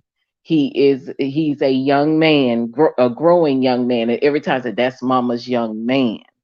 And so always reared him that way. It's not about my baby. I'm not trying to raise a baby. I want you to be accountable. I want you to be respectful. I want you to be self-sufficient. I want it, all the things, the laundry, the cooking, the everything. I want you to have that. You, the things that you go out there in this world with, I want you to have those tools. I don't ever want you to be dependent.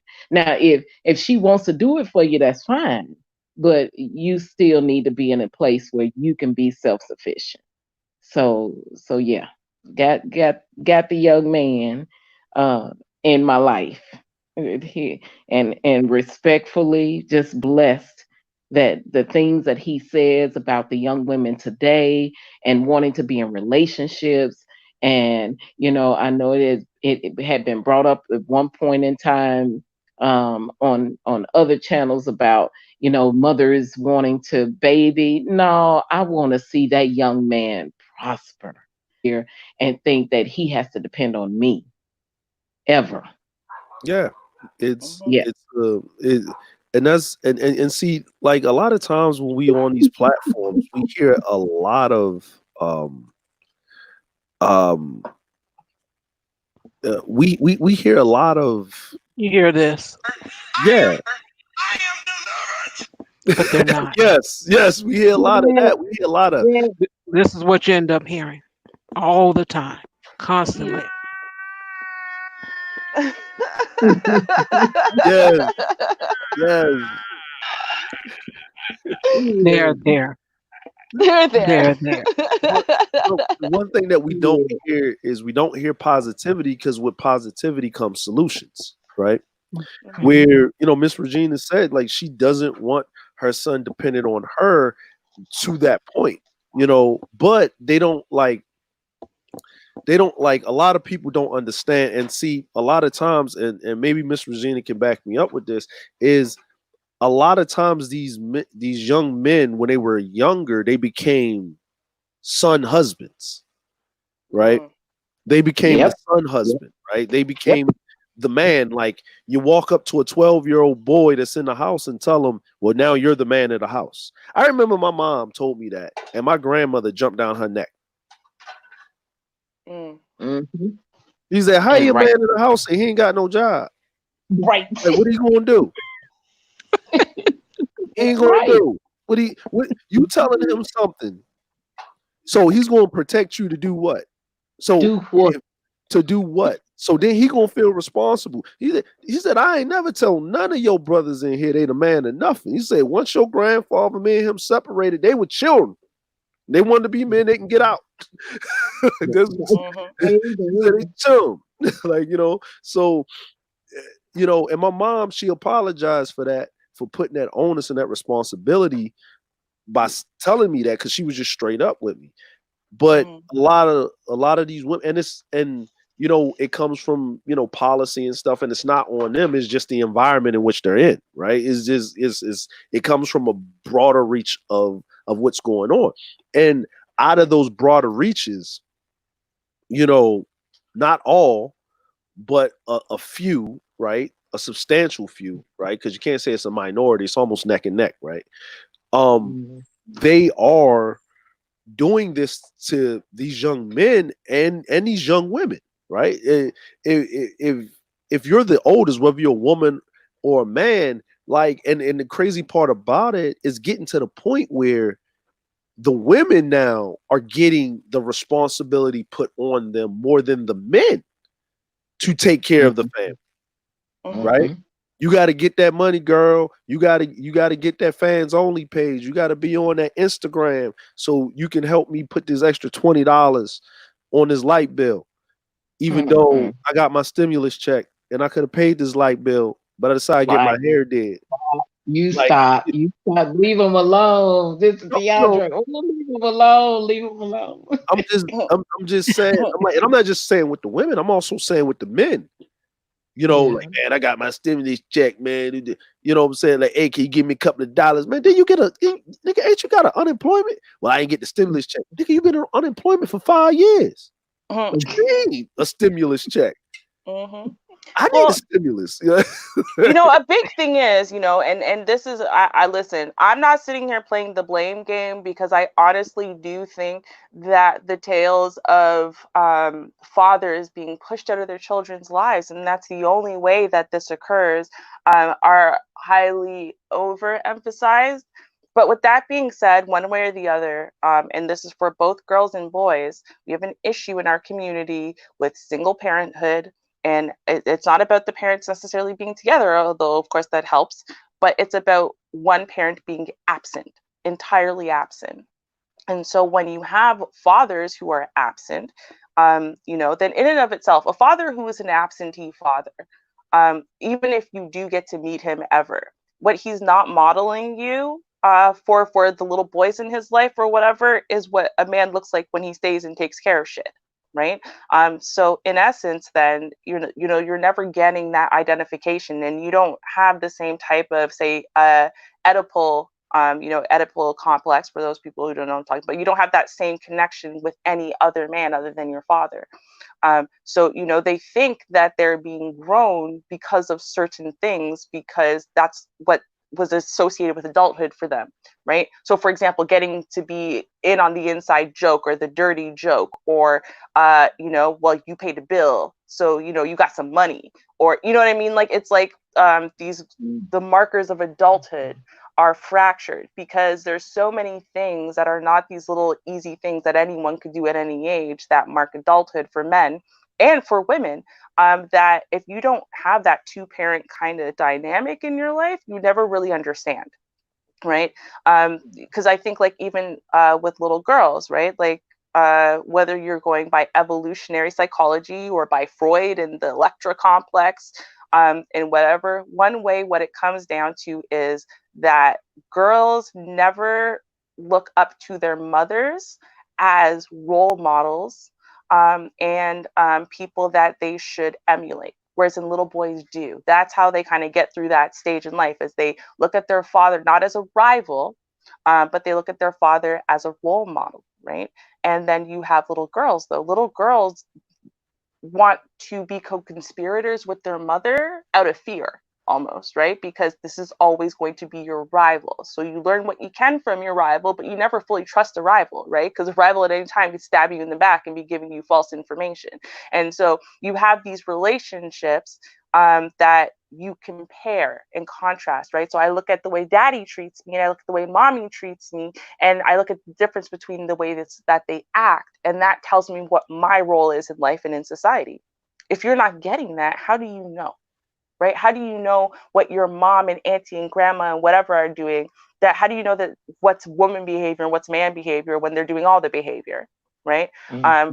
Even if you're raised with just a man, right, just a father, how do you know what your dad is doing is female behavior and male behavior, and what you should be trying to emulate when you don't have the female counterpart there to show you a woman's role in a relationship or in a household or whatever the case is. So I think we really need to take a look at this, stop blaming why it hasn't happened up until now, and recognize that, okay, we really got to put a concentration on this, because our kids are confused. They're growing up into confused ass adults. And then they're screwing with their kids, right? Your daughters become your wet nurse, and you're this and you're that. Basically, they're your little mini slaves. Your sons become your little husbands. Everyone is playing roles that they shouldn't have to play. Like, little girls. I know girls who were raised by single fathers after a mother died or something, and the father being so lost, she was the wife. She was a grown up. That was her role in life. She didn't get to be a kid. She didn't get to be doted on by her father or, shown that special love and whatever, because he put all of the adult expectations on her and said, I can't deal with it.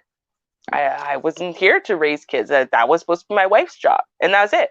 Right. So, we have to recognize that if we're not going to get more modeling in our community, these problems are just going to keep happening. And in 25 years, 30 years, we're just going to have a new batch of people doing the same damn thing. Well, that's the and what you're talking about, Ruby, you're talking about solutions. We're not on YouTube to give solutions. You point out the problem. You point out the problem, and we do titles. Like this channel just like the rest of them. Yeah. The real reason why, and then 1,100 and how many other live streams that you do. But you're trying to give a solution. You don't give solutions. Bad Ruby. Ruby. So sorry. I keep forgetting that part. I know. I keep forgetting. I'm so sorry. You don't give solutions. I'm like, but you're absolutely right. But what I've noticed, and this is a lot of things that I've noticed, and I would just say for my generation, from what I've noticed of my friends that I'm with, is they're learning how to co-parent.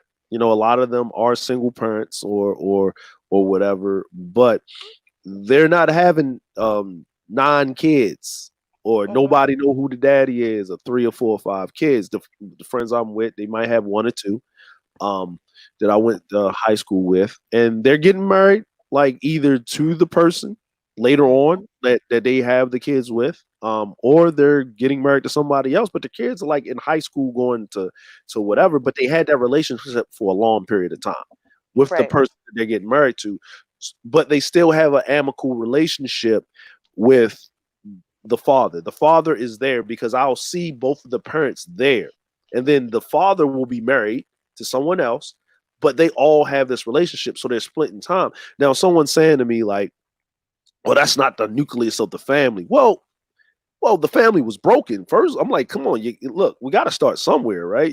The home was broken. You didn't know who the father was, or you did, or you didn't, or whatever. Now you're getting to the point where you know who the father is, but everybody's playing and using the child as a weapon. Now this generation is saying that's not right. That's dysfunctional. Yeah, I made a mistake. We both made a mistake, but we both doing what we need to do, and we're not wielding the child as a sword and a spear and getting people involved because there's no child support there. But even to the point where this man can move on to another relationship and she can move on to another relationship, and then the child said, this is my daddy, this is my mama, this is Miss such and such, this is such and such, depending on who house she lives in, and it's all respect across the board, and it's a village raising one child, right? And those are my brothers and those are my sisters on both sides of the fence, and nobody's tripping.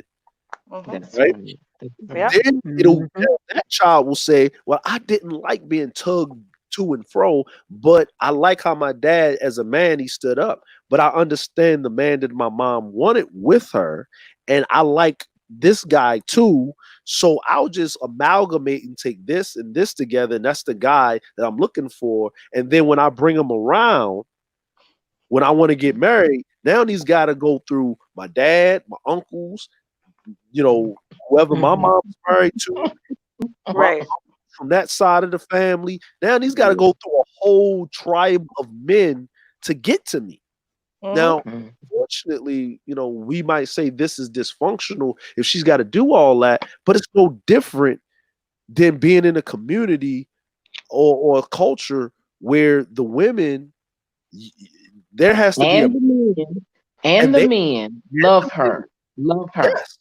So there has to be there's a culture. We just got to do it. I'm sorry. We got to just do it ass backwards because it's because of the dysfunction of not our fault. It's policy, right? It's policy. It was a policy. Slavery was legal. I'm sorry to tell y'all guys, but until they repealed the law, slavery was legal. Yeah. And then it was legal to not be a whole person under the law. right? Exactly. You were stock. Right. You were And livestock. Like just like you got that piece of slab of steak on your plate that you're eating, that cow has no rights when they take that little calf and march that cow off and slaughter the cow. Has no rights. It's the same thing as a slave. I'm sorry to tell you this, but that's how you were looked at, and it was legal to treat people like that. I don't care how you want to mix it. Well, indentured servitude, still a form of slavery. Like you don't have any Right. rights as a But human like, being. imagine, DeAndre, imagine you immigrated to Japan and they told you, "Cool, we're glad you're here. You get to be 3/5 of a person." Like, Yeah, imagine they told you that. Like, what? No. yeah. And you know what? You know what I would have did? I'll be a half a person in the U.S. I'm out. Like, I'm out. Like it's to the point where we got to start from somewhere, right? And what people want is they want instant progress, and progress doesn't happen overnight, especially in our homes and in our families and with the family dynamic in which we're in. We got to work with what we got, right? You got Shar said it when this COVID thing, defer, defer, defer. Well, you got to defer this. Like you got to start from somewhere, and I'm starting to see it in my generation that we're starting to defer, but we're deferring to the point where people don't realize birth rates are low. This newer generation ain't having no kids.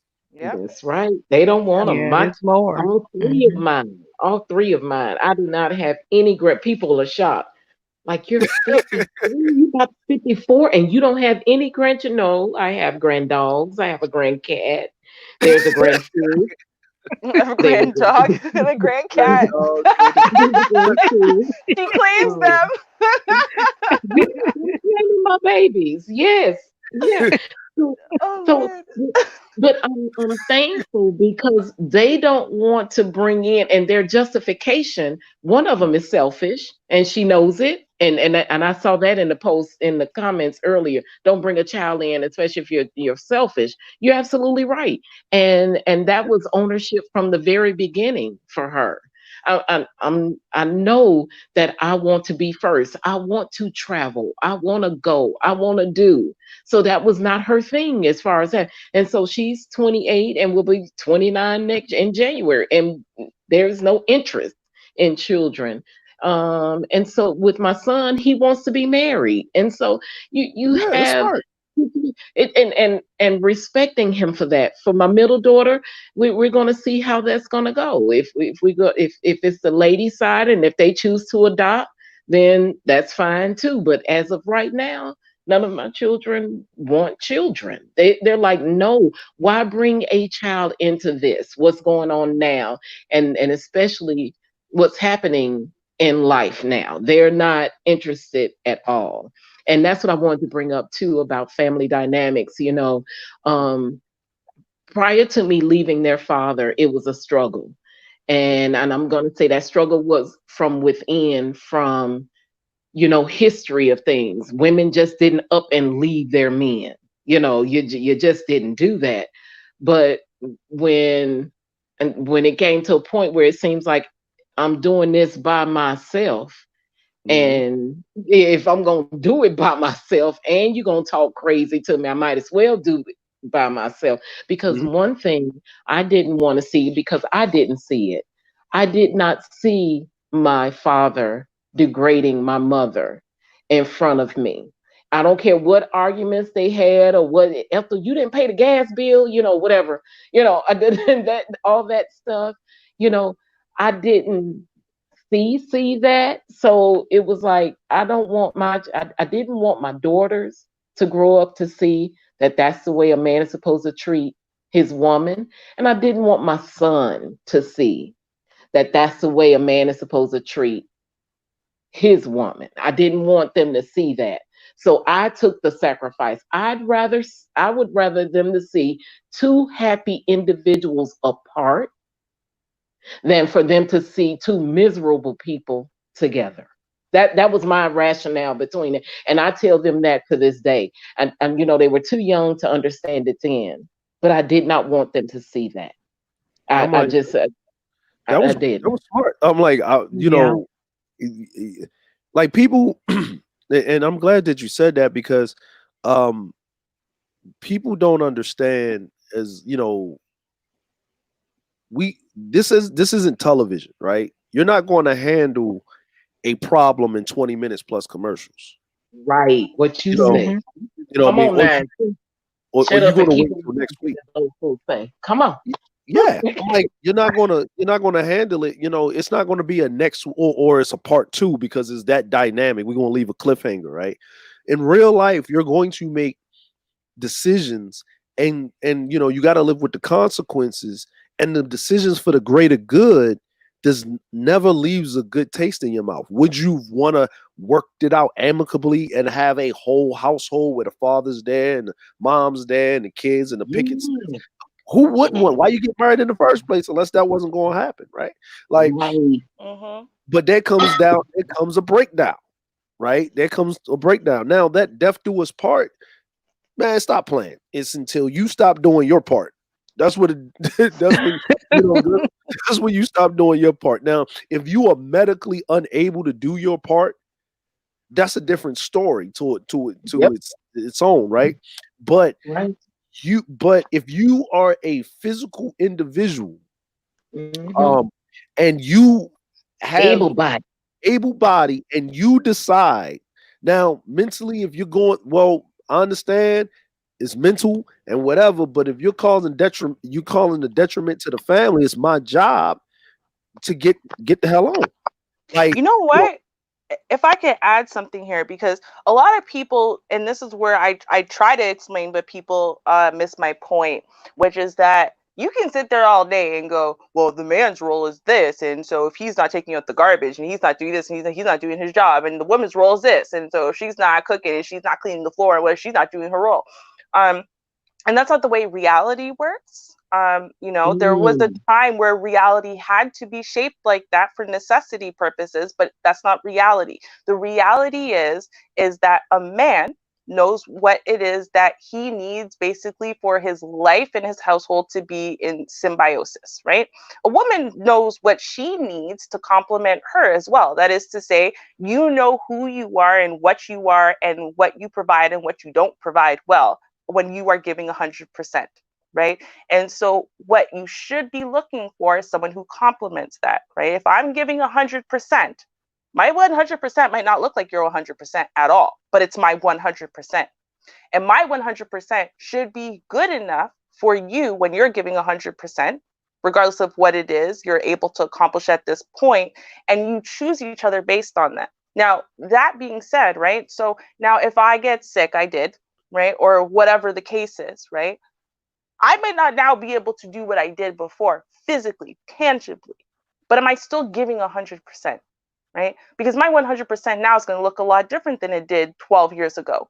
But is it still at 100%? Or am I only giving my 50% now because I got an excuse to get out of life? So, well, I'm sick, so I can't do physical things anymore. So, or am I still 100% committed and 100% applying myself to my family in every way that I personally can manage, right? And I think that that is something that is so valuable and people miss out on when they're looking at stuff on the surface, right? Because they'll look and they'll go, oh, well, he don't have a job, so it makes sense that she left because she's money hungry. But is it the fact that he didn't have a job, or is it the fact that he gave up and he wasn't trying anymore? He there wasn't you giving go. 100% to his family and to his wife and to his children, to his household, to getting back up on his feet. Because if he was giving 100%, he still couldn't find a job, but he was putting his all into his family and Mm-mm. supporting his wife and his children and whatever in every other way he could. You would not have the same focus on money. You wouldn't. Money. Yeah, that disconnect when Yeah. you know someone has disengaged Mm-hmm. from the whole relationship. Yes. You can feel it, you can sense that you connected with this individual for a reason, and Right. when that individual has, like, okay, they've checked out, they're no longer here. They're Mm-hmm. no longer here. They might be here physically, but they're not here in mentally, emotionally, any of that. And Right. you can feel that, you can sense that. And as from a mother's perspective, you can even tell it with the children. You can tell it, and Mm-hmm. you will not do that, because we might be on another episode or something else, called homicides or something. I don't know. Mhm. But in the next 48, shit, we gonna be on something So else. you know Mhm. and like it's a sliding scale, right? It's never no one's ever doing 100%. No one's never doing whatever. But there's a negative factor, right? Um, Mm, and mm, there's a negative factor, and it mm, comes to it like everything, with marriage and stuff. You got to work through it. But I'm read this quote. I'm gonna read this quote, and my friend he put it up on Facebook, right? And this is not no like some crime for some men stuff. This is just some real stuff with men. Right. Because I'm a man, so I'm gonna speak from a man's perspective. But I'm gonna Mhm. say this, and this is the quote: Men have no inherent value. Women and children are valued simply for existing. This is why boyhood to manhood is an especially rough transition for males, because they're no longer loved simply for existing. Their worthiness must be proven or they're nothing, and no one cares. And this is a thing because this is a thing that, and this is mm, for men, because if men are architects of the society, we made this as a norm. So mm. But so if mm, women are off because if they're operating within the environment or the social structure of the environment, then if we're making the environment as men, then they're going to operate as such. As a man, you don't carry a child for 9 months. You can Mhm. get this woman pregnant, this woman pregnant, this woman pregnant, and they all can have the kid within hours of each other, Mhm. mhm, right? You can have three kids born damn near on the same day from three different women. mm, Unless Mhm. that mhm, woman have twins, triplets, she spitting out all of them kids. It's having mhm, twins is like it's a rarity. Having triplets and quintuple and all that other crazy stuff, right? That's crazy, right? But for a man, he can have multiple kids from multiple different women within a day of each or whatever. So what are you providing as a man? Even it doesn't it got to be something, right? You got to be doing something where you're trying. If she sees that you're trying, she's not going to do or be on your neck unless you right. marry a one. If you married a woman which Exactly. that was like that, and you knew she was like that because you That's overstepped the your pocket. story. That's right. Exactly. You stepped That's out. You're 6 and you got you a 10. Well, guess what the 10's there for? You know what she's there for. You know why it is. She will stay as long as you provide XYZ tangible things. Why? Because she's a 10. And 10 females only stay with men as long as a certain type of lifestyle is provided to them. Why? Because they are a 10 and they will never ever be out of options for something better and brighter. So now you know that. And that's what, so you chose that life. You don't have to choose a life with someone who doesn't see you as having an inherent value. It took me until literally I was 32 years old, 32, 33 years old. It was just a couple of years ago that I realized, 2018. And I was sitting there and I realized that I didn't know that I had inherent value. I didn't know that as a Yeah, human, right? That is not a male or female thing. That is your own mental dysfunction about yourself, right? and if so, Because yeah. it took me until then to realize that, like, for example, I wouldn't reach out to friends and family unless I was having like a healthy week or a healthy month, because I felt like I didn't deserve to have friends or family unless I was able to physically capably do something for them, because that was my value was what I could do for people, right? But I had no inherent value to myself. This is not what other people told me. This is what I told myself. I have no inherent value. My value is what I can do for you. I was put on earth to help people suffer and then die. That's literally, I swear to God, like I would say that, people thought I was joking. I wasn't joking, right? So people need to realize, like, if you are in a situation or a relationship, whether you are a man or a woman, and you don't feel like you have an inherent value, right? Your value to that person is only what, as a man, maybe how yeah, much you work, what household you can provide, if you pay all the bills or not, you dick her down properly, excuse my French, whatever it is, right? Likewise, as a woman, right? If you don't cook every day, you don't iron, you don't this, you don't that, then you have no value. That's how you feel. You are not in a good relationship. That's not a healthy relationship. That's not actually normalcy. right? That And is you engaging in something because you thought, well, you know what, this is the best I can do. At least this person's willing to be with me, and that's not good enough. No, that's and, not. and you know something, Ruby, you hit it right on. That's where I was when I married my ex. I was in a place, and I was what, let's see, at almost 30. And it's not 30 at that time, 29, 30. And I thought that because I had already had a daughter, you know, my oldest, I thought I had a daughter already, nobody else would want me. So if this is the only person that's pushing up to me, then this is who I like I said. Yes, I know that there's some drawback. You know, I know he's mama's boy. I know, you know, I see the things, I see the patterns, but you know what? Maybe I got enough happiness for the both of us. Maybe I can, you know, help both of us grow together. You know, your mindset goes that way when you're trying to create. You're not thinking, as you stated, you're not thinking about I can do this. You know, I don't have to settle for. And so now that I've looked back on the situation, I say I wasn't in love. I was in settle. Um, I really was. I took an opportunity because then when I left him, I had three dogs, three kids, two dogs, and then here we go with the fish and everything. Here I am, and they Man, still with me, you know. And I'm like, wait, and they you were leave the still dogs with with me. him. You took the dogs and the fish. Right? Oh You took Lord, every animal, every animal. They're all yeah. mine. It was like Noah's Ark, right? The Took everybody, right? with the greens, you take everybody because you know. And when we left him there initially, and then he wasn't feeding them. So, okay, that's a whole nother story. But anyway, with the greens, you don't take the greens. You got to take the grandbabies. You can't just leave them Oh there. yeah, you got grandbabies. So it's like can't leave You them. know, Yeah, yeah. you can't do the grand dogs and the grand fish. You just can't. You can't do that.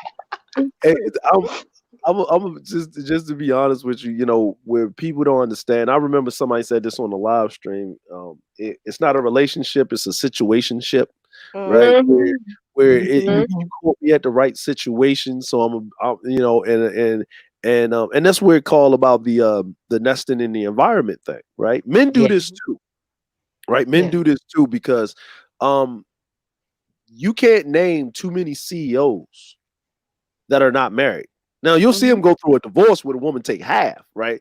You know what I'm saying? Mhm. Because whatever happened or whatever, you know what I'm saying? Because he ain't signed a prenup and you know what I mean, whatever. But um, you as a man, even in society, when you're trying to get to the upper echelon of business or in a professional field, you got to be married, Yeah, right? You know, I look at Yeah. Mike Pence. I look at Mike Pence. I look at his wife. That's the vice president of the United States. Oh Lord. I'm finna get. Like you would think. Now listen, I ain't going. Like I'm just saying, right? You would think that if Mhm. Ivanka Trump was sitting next to Mike Pence, you would think they were husband and wife, right? And you would think Mike Pence's wife was Donald Trump's wife. Mm, You would think mm, that, right? If you saw them sitting, like if they switched off, that goes together, right? Like peanut butter and jelly, right? Right? mm, You know, like when you look at Barack Obama and you look at Michelle Obama, they go together. That looks yes. that looks right, right? But then Right. you understand like why when Bill Clinton was in office with Monica Lewinsky, you look at Hillary, look at that face. Look Stop. Yeah. at her. She Now. she wake up looking like something like she smelled something funky. Like she woke up like her nose all twisted up and stuff like that. Like if you know, so a lot of these men that are in power and stuff like that and stuff for entertainment, whatever, you see that the ones that stay married for a long period of time, they marry a certain type of woman, right? She's not looking overly this way or that way. We all know that as soon as Ivanka says she want to leave Donald, the immigration people going to escort her out the country. Right. You know what I'm saying? We already know what that's about. He already know what that's wife number 6. We already know what it is, right? We already know what it is. He ain't trying to go to court no more. Like he ain't trying, you know what I'm saying? Because during the divorce proceedings, somebody going to see them tax forms, homie. You ain't got to Exactly. show up, but the divorce court going to see them tax forms. You know what I'm saying? Exactly. You know, so and that's why I'm saying, like, it's one of those things where people need to understand, like, if you're not in a specific pay group, a tax bracket, right? You're marrying for two things. You're marrying for legacy, right? Building wealth for your children and your offspring, and you're marrying for love. You can't afford to trade out with the lease without the option to buy fully. You can't afford that. You know, No. rich people can do that. We see You rich know, people get divorced all the time, and they marry somebody else within a couple of months later and do it all over again. yeah. Yeah. Okay. Yeah, So Q put in there. So what is where is it? Oh, What I is was literally going to ask that question. Yes, normal Regina. in a Black relationship? We don't have a norm. We can't yeah, have a norm. There's a it, it, there's been so much ingrained in each of us, from family, from and when we talk about Black, you got to talk about those of us who are mixed with some Black culture. Amen. And we're gonna speak to my sister Ruby over here. They got some mixed culture. It's not about just Black. You have to bring to that table what works for you, because I'm almost more than sure there was mhm, some different dynamics between Beyonce and Jay-Z. I'm almost more than sure about the cultural dynamics and how they were raised and who did what and how we did Thanksgiving and all that kind of stuff. It's some things that need to be worked out with us Black folks. And I, Well, you like, know and I'm what? If, jokingly saying that. I'm jokingly saying that, but trying to be for real. That it's some stuff that still needs to be talked about with our relationship when we come together. That's I'm I'm yes, all. gonna and you know I'm what? gonna If I, speak behind Regina, and yeah, then Ruby will have 5 minutes left, so I'll let you go ahead, and then Mhm. yeah. DeAndre. Um, Regina, I call some of these questions trick questions. Some I wouldn't even answer because it wouldn't matter what your answer would be. It's still going to be wrong. So I just want you to know that. So that's that. that Your that turn, is Ruby. also that is also true. But you know what? I have an answer for this. And you know, Herbert Lewis followed right behind Q and asked, you know, if we value relationships. I'm guessing in the Black community. And so here's the thing: what we need to stop asking is what is normal or abnormal in our subsection of Western society. Because what we need to be asking is what is healthy and unhealthy, right? Because you could figure out what's normal in Black society or in the Black community, spend your whole entire life looking for that, and that's not going to tell you what a healthy relationship is, period. Right. And whether we want to accept this truth or not, it is still a truth that human beings in general across the globe um, all have healthy or unhealthy dynamics within their communities and societies, right? Based not just on the way that that society is set up, but just based on literally the way human beings work. Okay, we have found constants across the globe about human beings, about men and women, about the way that their brains function, the way that they function, therefore, what makes them happy, sad, angry, so on and so forth. And we can connect, you know, differences between groups based on, you know, culture and societies and traditions, stuff like that. Okay, so what we need to look at is this then, right? Is the question, do we as Black people value relationships? No, the question is, are there people who value relationships and have healthy ones? And that answer is yes. Actually, you can find some on YouTube. Are they in certain spaces? No. You know why? Because they're happy, healthy people. And happy, healthy people don't come to spaces where it's about people complaining, right? They don't.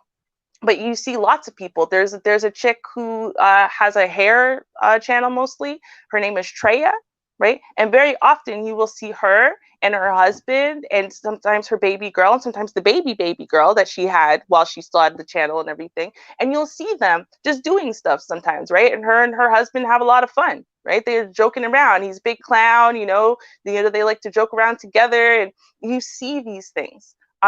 the problem is, we're not looking in the right direction. So we do have healthy relationships in the Black community, and we absolutely have people who value relationships with significant others in our community, right? So, if we're not sure of that, what we need to do is start spending some time focusing on healthy, right, relationships, positive relationships, and start focusing on people who value relationships and listening to what they have to say instead of always listening to the opposite. I don't want to have to work. I don't want to look for nothing. I don't want no solution. I just want to ask questions. Wait. Yeah. I'm sorry with all the solution shit tonight. My bad. Hold on. Let me slap my hand. Bad, Ruby. Bad. Okay. Yeah, I'm just teasing you. Let's see. And DeAndre, did you want to say something before we close out? Yeah, just just to give my 2 cents in on that last part. What I would like to say is this: being able to travel, being in different cultures, living in different cultures, and if you're saying the Black community, yes, like here, like people are not getting married here, people are not having kids here. They're having this thing now. Single parent rates, because it's 50-50. They don't have child support in Japan. It's actually looked down upon to be a single parent. But the crazy part about it is, you as a father being a single parent are quicker to get married, 3 times quicker to get married, remarried again, than a woman to be a single mother. That's crazy, right? That's crazy. They don't have child support. It's 50-50 on the parent, because they don't call you a single mother, they call you a single parent, right? You can get the same housing options or whatever, but the men usually don't take those options because it's looked down upon. So what I'm basically saying is, it's society. The Black community is a subdivision of the westernized society. Marriage is not taken to the point that it was. Like, we have this thing in westernized society, just as humans as a whole, as a society. We care too much, or we don't care enough, and we care too damn much. Right? Yep. No one cared when a woman was getting her head knocked into the ground and dying and all this other stuff from a domestic abuse over the years, or he'll kick the woman out of the house and keep the kids because the kids belong to the man. This was prior, this is prior to Vietnam, right? And then when the dynamic gets shifted, then, weird about the men's rights, because now the women are seeking and getting heavy-handed in their actions, and the courts are caring too much for the women, but there's no equal balance. There's no levying tool, right? Right. So it's not that, it's that you lay out a framework in society, you try to keep that balance, but everybody's different. Some people, like, I work with a guy, and when I was in the military, he was stationed in Virginia where I was at. His wife was in California, right? And I was like, what? How does that work? That man didn't really leave. He stayed on the boat. And then when his wife came down, he went out, took her everywhere. When we would go out on Liberty ports and stuff and all this other stuff, I was like, man, how is this working for you? I would talk to him. And, and he was about to retire. You know what he told me? He said, at the time that we got married, right? Yep. I realized that I love this woman. We loved each other, but I was not mature enough to be married, right? Because of our personalities. She was what I needed at the time, but not what I wanted at the time. Now, over time, she became what I needed and what I wanted. And if I was apart from her like that, then it's rather that it may happen without no one knowing on the other side of the globe than happening down the street or next door to her. We made that. Now, that's some other stuff, and a lot of women ain't gonna go for that, but some women do. Some men do.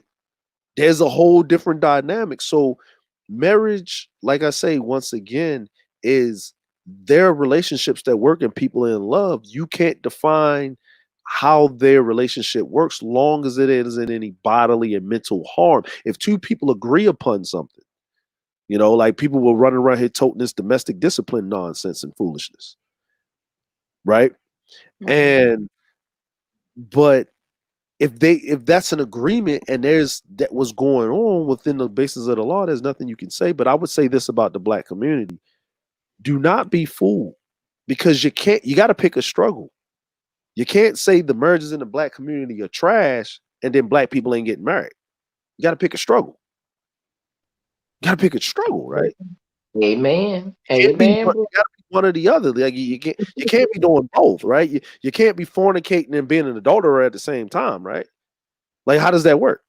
You can't do both at the same time. So I would just say this: it's society in a whole is messed up because this thing that they fed to us was marriage, was this love thing, but marriage is just a way of making money. It is a way of pushing a narrative of building wealth from generation to generation, and that's a way that you force two people together so they can have kids and they can be held down in society, and they can't be free as two birds and all this other stuff.